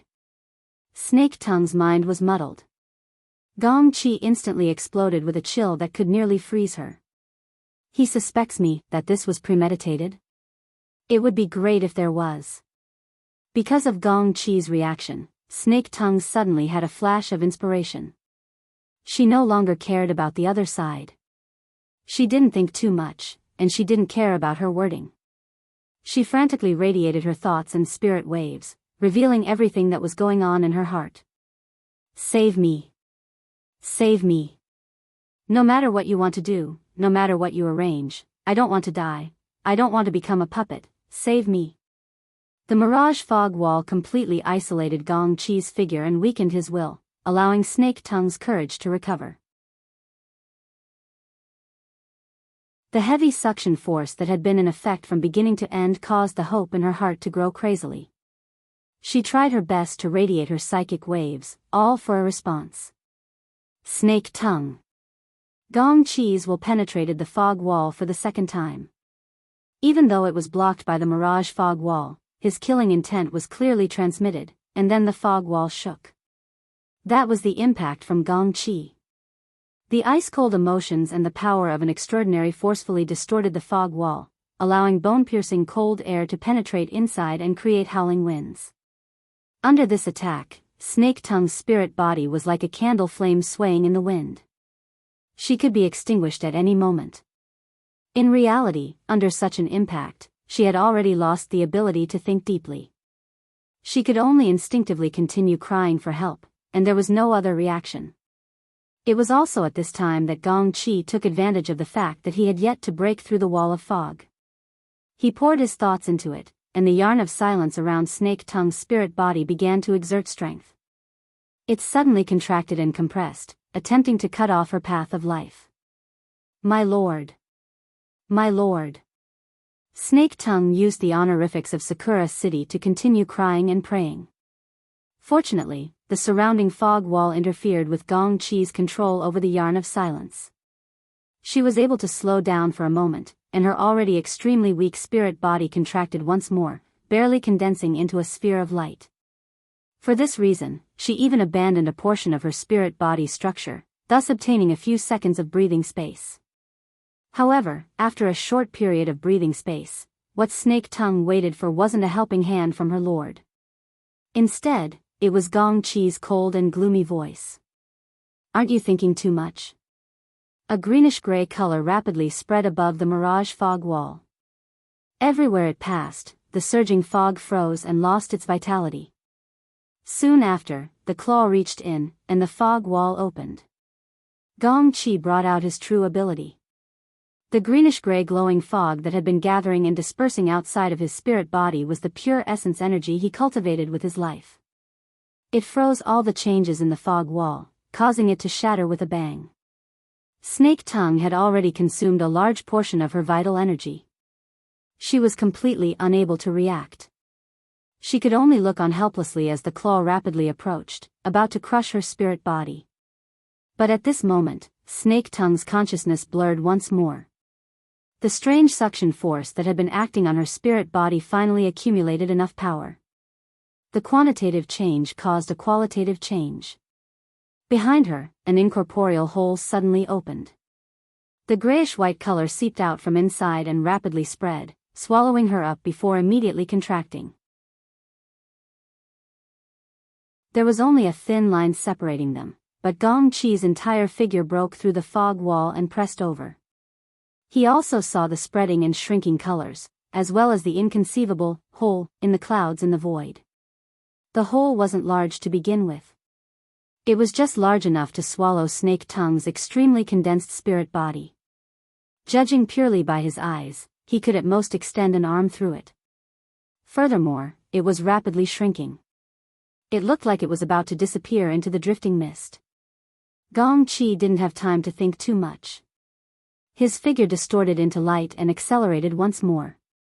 He practically stuck close to Snake Tongue's spirit body and crashed into the hole together.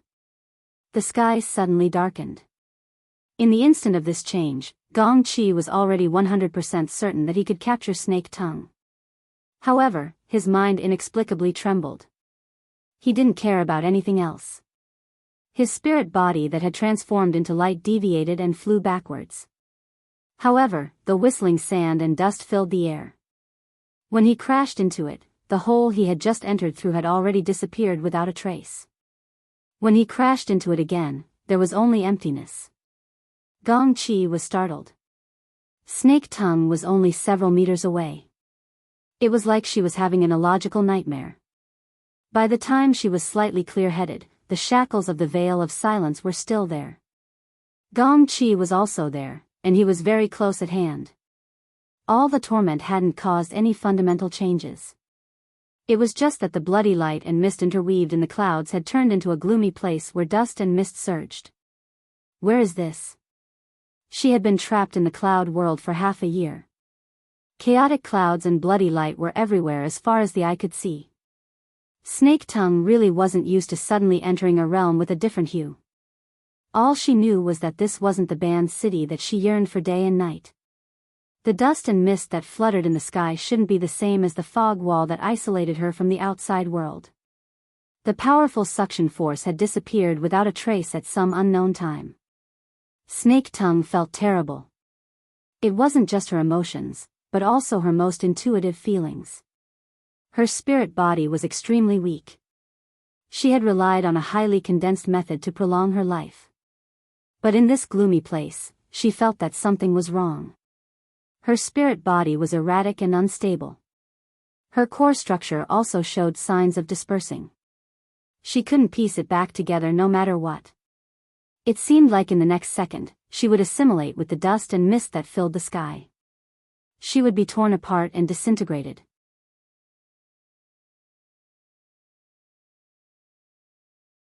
Chapter 782. A Trap. Gong-chi immediately responded to Snake Tongue.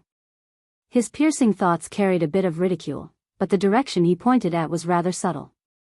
I originally thought it was an inside and outside collusion, but now it seems I was overthinking it. That lord of yours made you believe you could return to Ban City and merge your soul and body. In the end, he gave you a glimmer of hope and deceived you. Because of this, he also deceived me. Especially when you were comparing the two, your mentality was unbalanced. You made a hasty judgment amidst an unforeseen event, and your brain became hot-headed. Hee, what a good plan. In this terrible situation, Gong-chi displayed his shrewdness and ruthlessness. He maintained his mentality quite well. At least in front of Snake Tongue, he maintained a calm attitude. He slowly moved over and looked at Snake Tongue, who was wrapped in the yarn of silence. She was shaped like a pearl of light, but she was even more fragile than a bubble. I never expected that there would be such a world beneath the boundless clouds. I deserve to be schemed against. But what about you, Snake Tongue? It's already hard to control your scattered spirit body. Instead, you have to rely on the yarn of silence to withstand it. It seems that lord of yours doesn't take you seriously. In the end, you're nothing more than bait. After the big fish takes the bait, you're useless. Gong-chi's thoughts were like a blade. His words struck at the heart, and Snake Tongue's pearl of light fluctuated. As it swelled and shrank, it looked like it was about to shatter. In reality, her spirit body was heavily injured, and her spiritual will had suffered a blow. In addition to the vile environment, she was on the verge of death. Seeing this situation, Gong-chi furrowed his brows. He no longer provoked her. His previous words had been wasted. Gong-chi's original intention was to destroy Snake Tongue's mental defenses in one fell swoop in this desperate situation. He wanted her to remove the obstacle in her despair and fuse with the yarn of silence, removing the last hidden danger. This would make it convenient for him to focus all his attention on dealing with the great enemy. Unexpectedly, Snake Tongue was even more useless than he had imagined. In fact, it wasn't difficult to transform Snake Tongue into the yarn of silence at this moment. However, she was so weak that she was on the verge of collapse. She might not be able to withstand the impact of the transformation. Once the core structure of her spirit body was destroyed, what benefit would there be in swallowing her? If he wanted to satisfy both sides, he would inevitably have to focus his mind and do some meticulous work. This was simply an opportunity for the powerful enemy hidden behind the sandstorm. All sorts of thoughts revolved in Gong Qi's mind. In the end, he flicked his finger and sent a speck of light into the veil of silence. It changed slightly and poured some life force into Snake Tongue. It's better to keep it for now. After all, the connection between the soul and flesh is a clue. In this maze realm where the laws are in chaos and time and space are collapsing, I have to hold on to any thread. I can't lose it easily.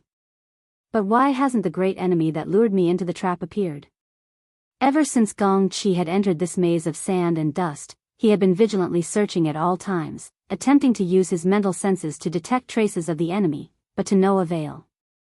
On the other hand, when he spread out his spiritual senses, they were tightly restrained and sluggish. This made him have some guesses. He casually picked up a grain of sand that was spinning past and carefully observed it. This particle was shaped like a grain of sand, but under the probing of soul force, one could see that its structure was so complicated that it made one's eyes pop out. It seemed to meander, it seemed to be transparent, it seemed like a layer, it seemed like a beehive, it seemed like the masterpiece of a miniature sculptor. When he tried to analyze it further and let his soul power seep in, there was a force within the sand that resisted and melted. Soon, the sand expanded slightly before shattering into even more indescribable fragments that mixed into the surrounding dust. He had seen this thing before.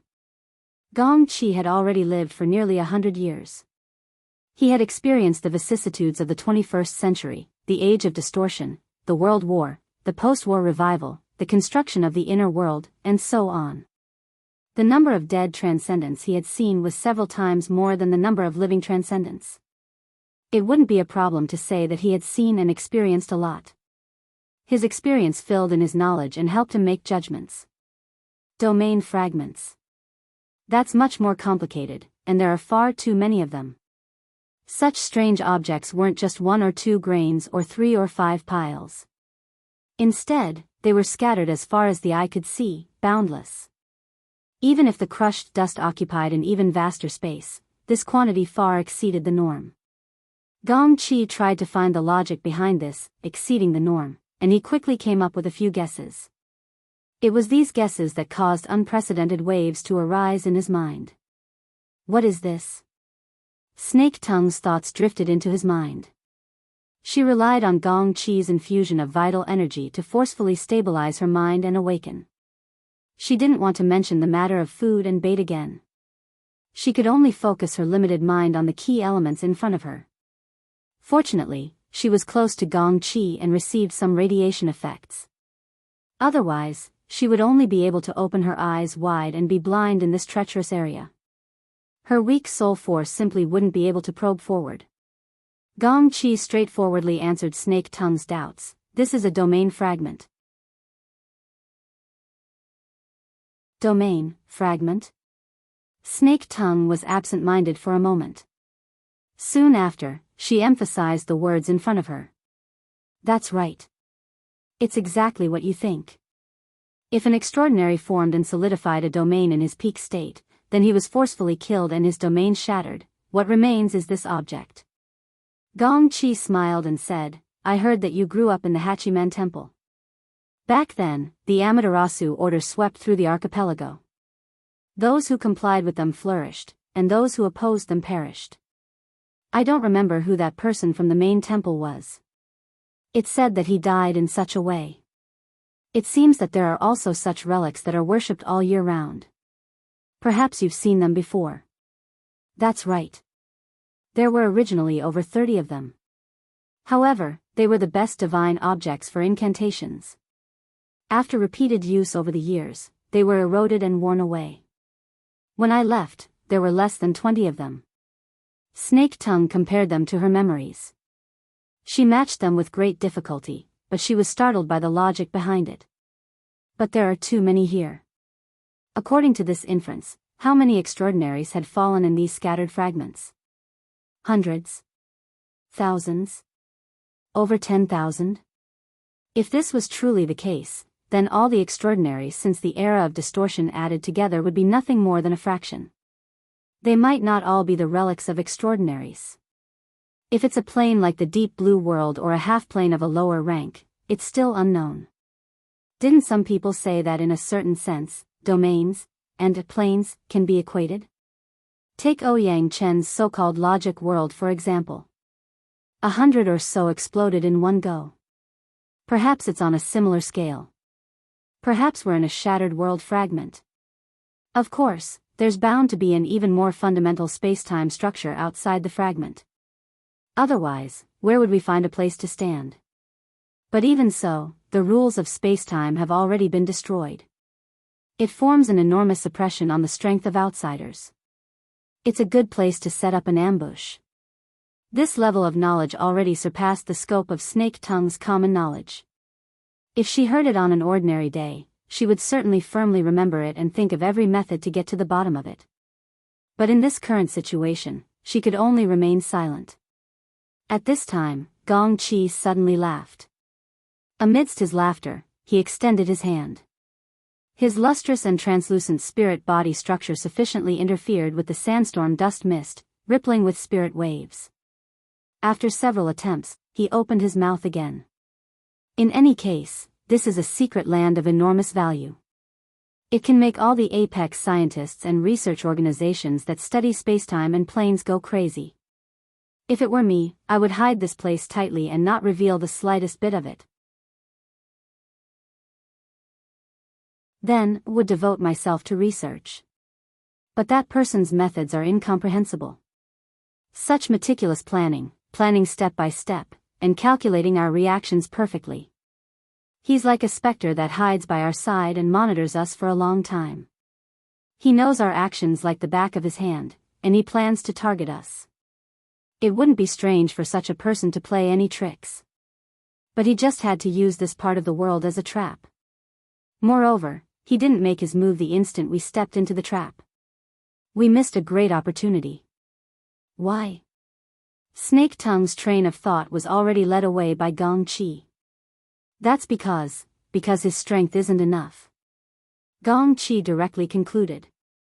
Perhaps that person's treacherous methods are impossible to guard against, causing people to unconsciously raise their judgment of him.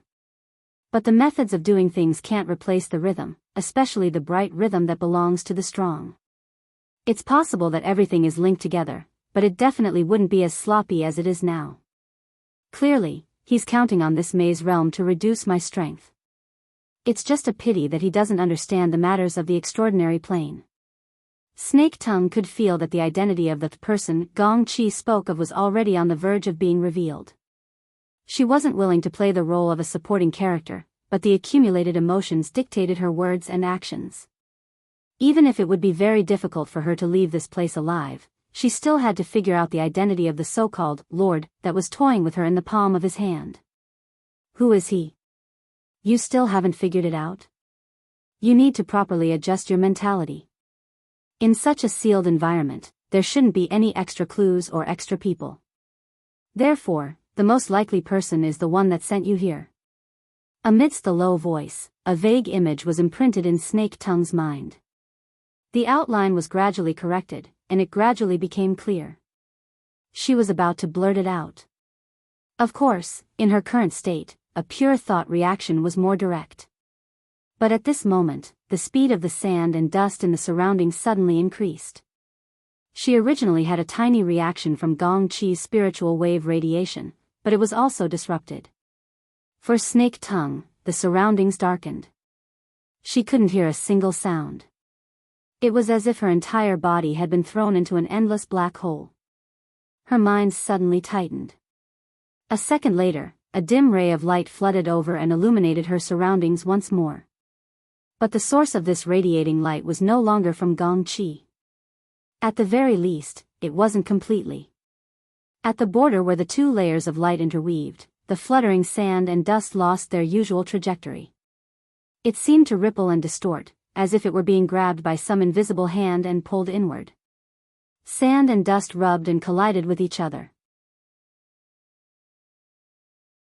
It even stimulated leaping sparks, forming a dynamic, chaotic scene of alternating light and darkness. And in this chaotic background, there were several relatively clear silhouettes condensed from the myriad grains of sand and dust. They formed the relief of a human face. The eyes and brows seemed familiar, and the fierce and penetrating rays of light directly illuminated her. Under the stimulation of the rays, Snake Tongue's disturbed thoughts suddenly took form.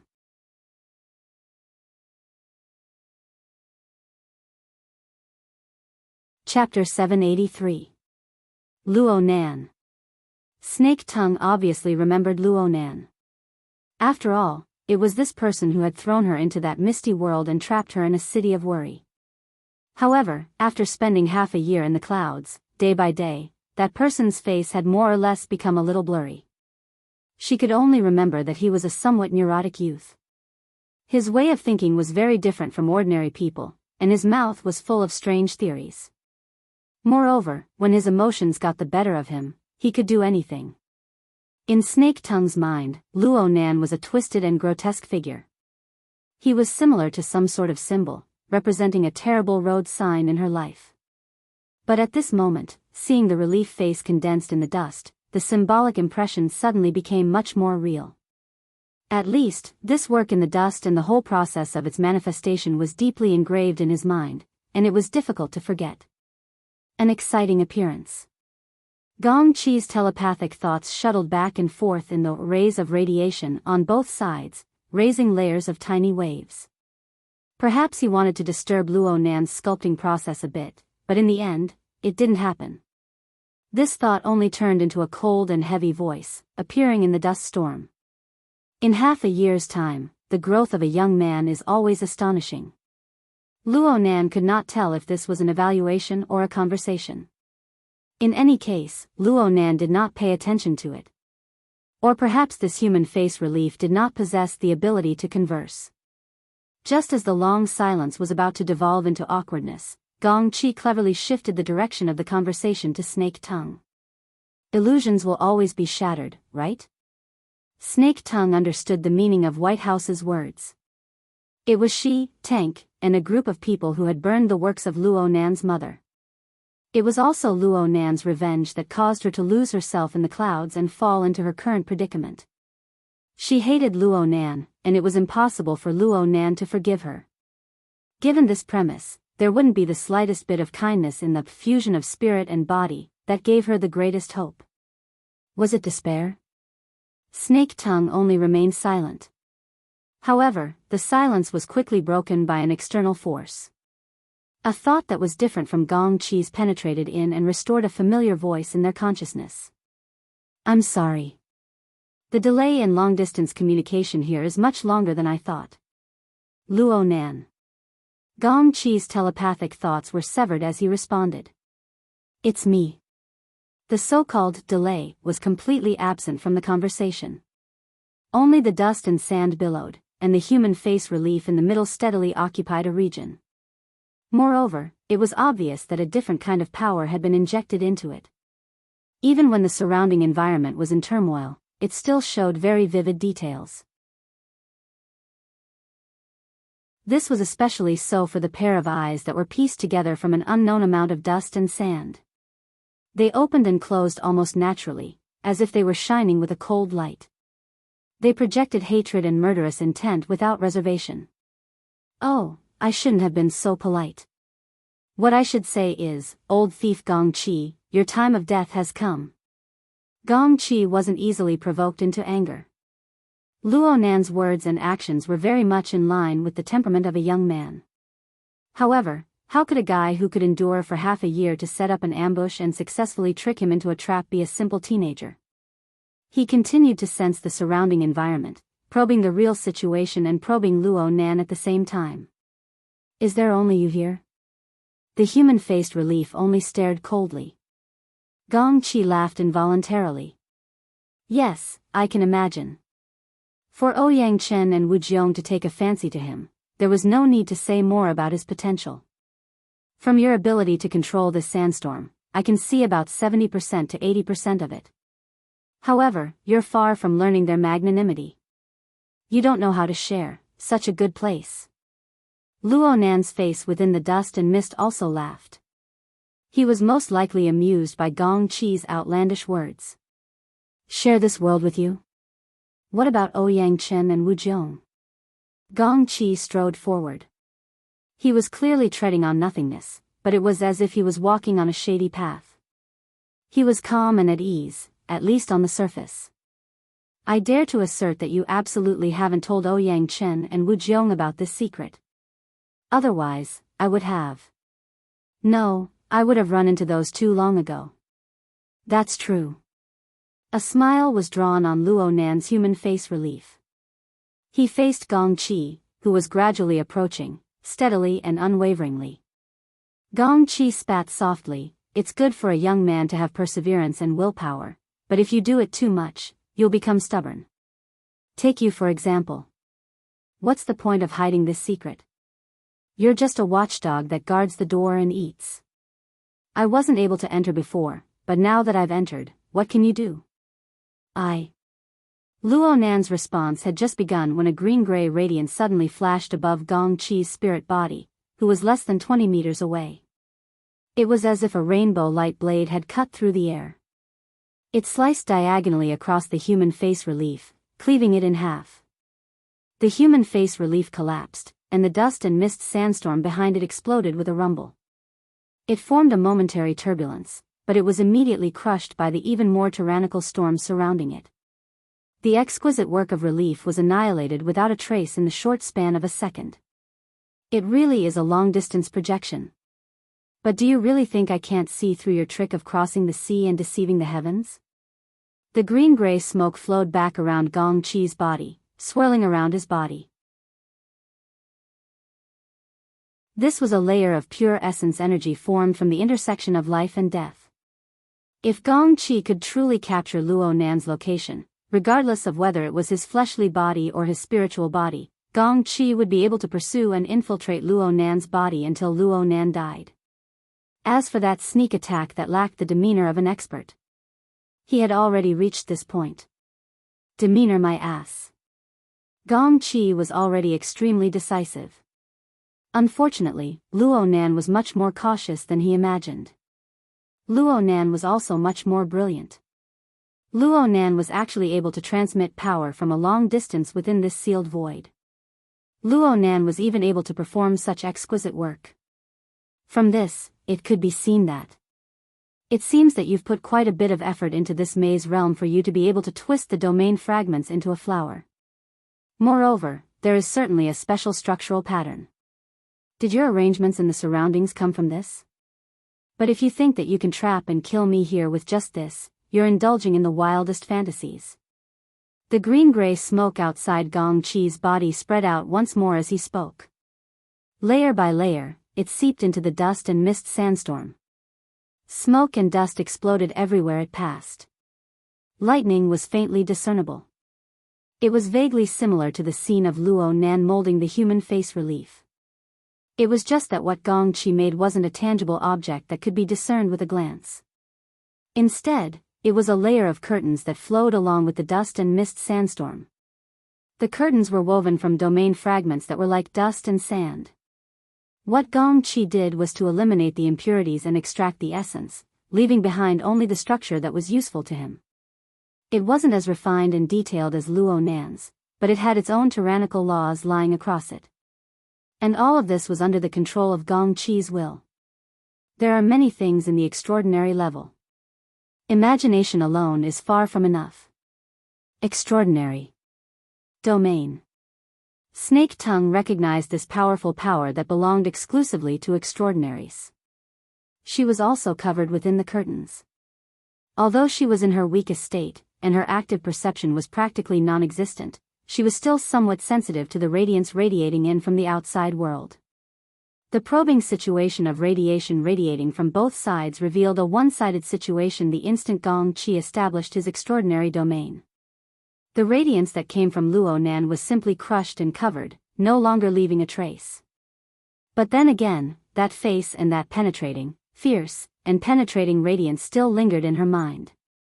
It wasn't destroyed by Gong Qi's oppressive power. In fact, it became even more vivid. He's still here. This thought inexplicably flashed through Snake Tongue's mind.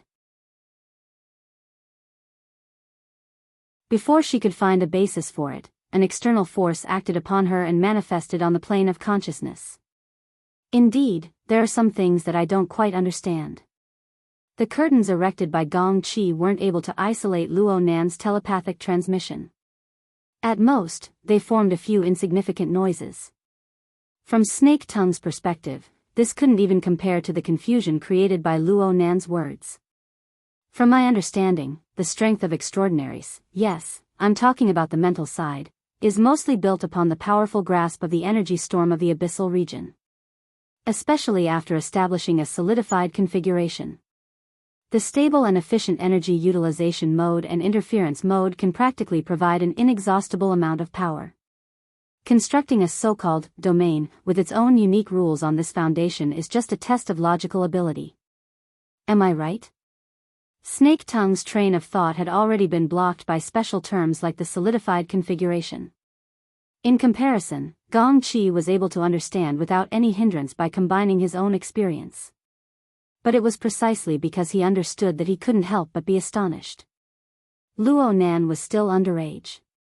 For this type of up-and-coming talent, it was already outstanding for his soul strength to reach the middle zone. But why did this kid seem to be so familiar with the abyssal region? Half a second later, Gong Qi discovered that he was astonished too early. Actually, I don't really understand the mysteries of the abyssal region. I also don't know where that majestic power originates from. I only know that the abyssal region is densely covered with undercurrents, just like the boundless ocean of the deep sea. But the sea is vast and has a boundary. I don't really understand the definition of a boundary. I just know that the power of the Earth's abyssal region doesn't naturally extend to the clouds. Here's the problem, Deputy Secretary General Gong. According to my observations, you've been affected by the sealed spacetime. It's hard for you to utilize the solidified configuration of the Earth's abyssal region. Your strength has been affected a bit, but you haven't reconstructed your configuration in the cloud and abyss region. Even if it's only a temporary one. Why? Gong Qi was silent for a moment before asking in reply, yeah, why? I'll call you an old thief because you haven't given up on your evil intentions. Every day, you sense the aura of the solidified configuration that belongs solely to you within the Earth's abyssal region. You pass through the polar domain. That place is high up and illusory. It's transparent and unobstructed. It's like the vacuum of the atmosphere. It isn't obstructed by the barriers of spacetime. Especially with the sun rising from the clouds these past few months. With a reference, your sense of direction should be much stronger, right? If I give you a few more months of time, who knows what you'll be able to do? Gong Qi didn't speak again. In this moment, he restrained all the meaningless reflections of his expression. He just stared with a heavy gaze at the howling dust mist and sandstorm outside the tent. It was as if he wanted to capture the image of Luo Nan's existence from within. Luo Nan's human face relief had been chopped to pieces by Gong Qi, but the lines of the young man's eyes and brows were carved into him bit by bit through these difficult and heart-piercing words. Some of them had even broken his flesh and splashed blood, burning with pain.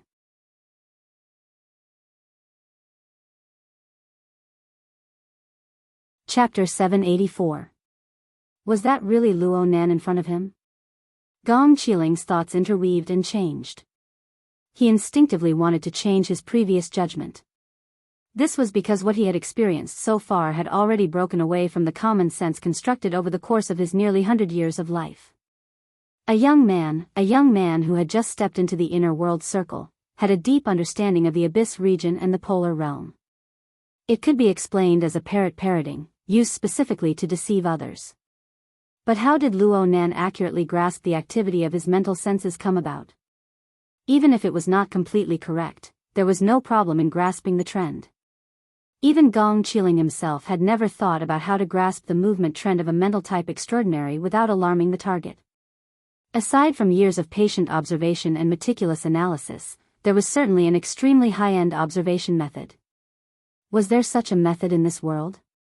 Was that kid really just a little doggy who overestimated his own capabilities and protected his own food? Were the shadows of Ouyang Chen and Wu Jiong hiding behind him? That wasn't right. This wasn't the style of those two at all.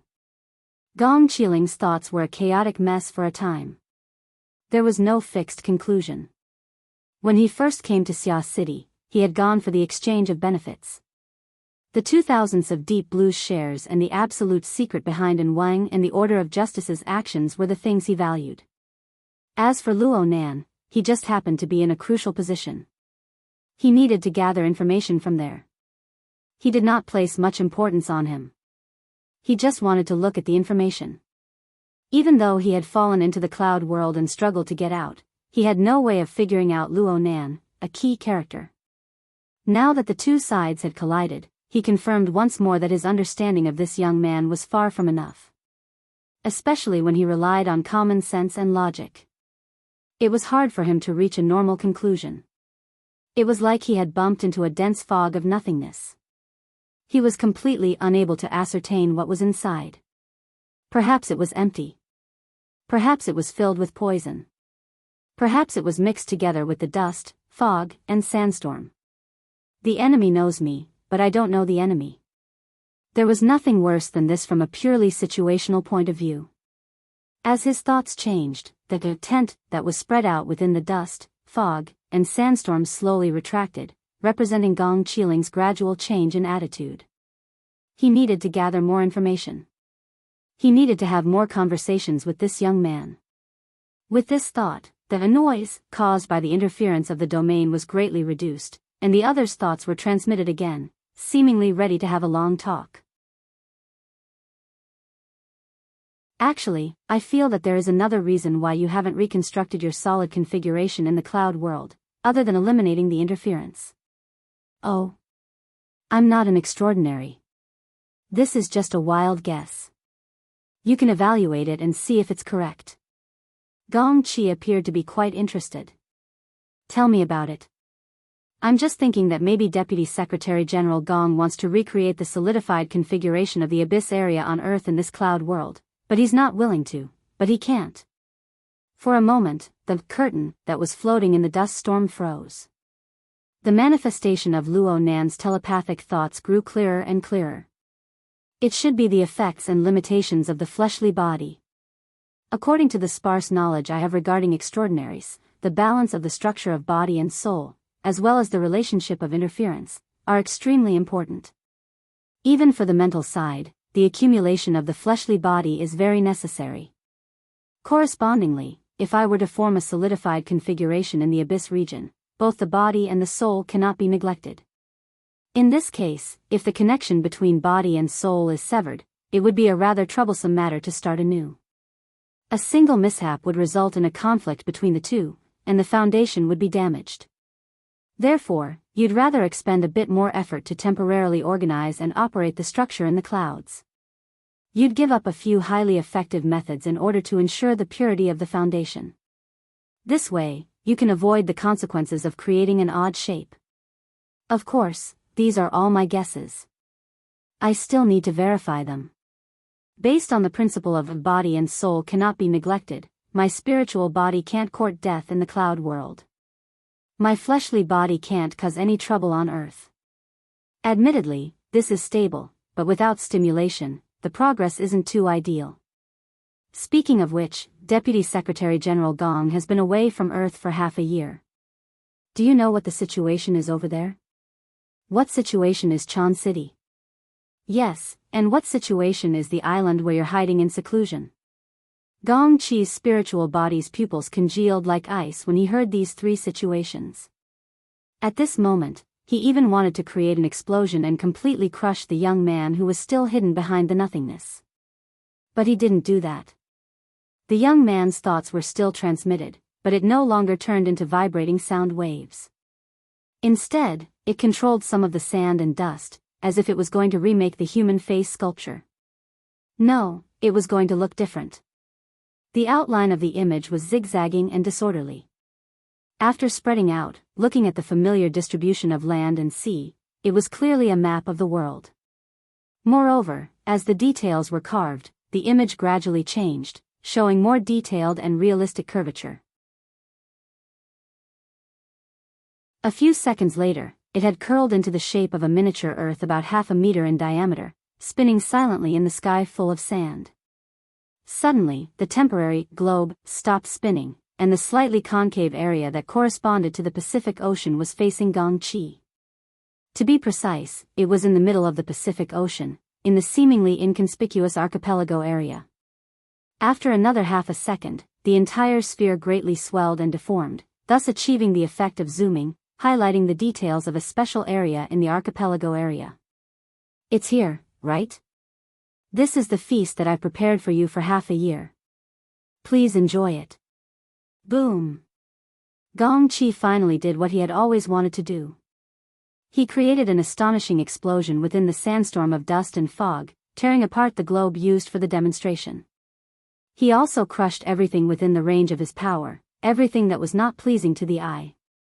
The problem was that no matter how berserk Gongqi unleashed within the misty labyrinth in the distant clouds, no matter how violent his attacks were, no matter how violent his emotions were, he was unable to find a way out before the barrier that separated the two places.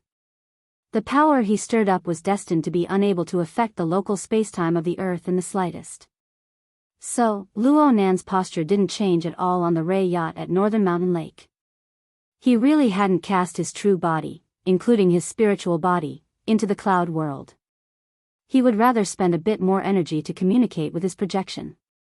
Gongqi's words were correct. It was impossible to trap and kill him like this, but there was still a follow-up. Luo Nan wasn't just trying to scare Gongqi. Yin Lu quietly walked in and delivered fragrant coffee. At the same time, she spoke by his ear, "The madam has already arrived at the predetermined location." "I know." Luo Nan looked at the time displayed in the lower right corner of the projection area. Today was May 2nd, Thursday. It wasn't a special day. The students of Acumen College were all in class, and he was quite unqualified as an older brother. He urged his little sister to skip class. Roy Wen had arrived at the underground laboratory of gear early in the morning. She had organized all of her equipment, and when Luo Nan's command was issued, she held on to the assembly box that was taller than her head. She lowered her head slightly. She abandoned her own senses at this moment, allowing Luo Nan's soul cloak's vast field of view to replace her. She relied on the soul cloak's positioning to lock onto the location of the volcanic archipelago in the middle of the ocean from a distance of 8,000 kilometers away. You're tuning in to the Dreamy Love Stories YouTube channel. Don't forget to subscribe and join us on this journey to catch the most captivating stories.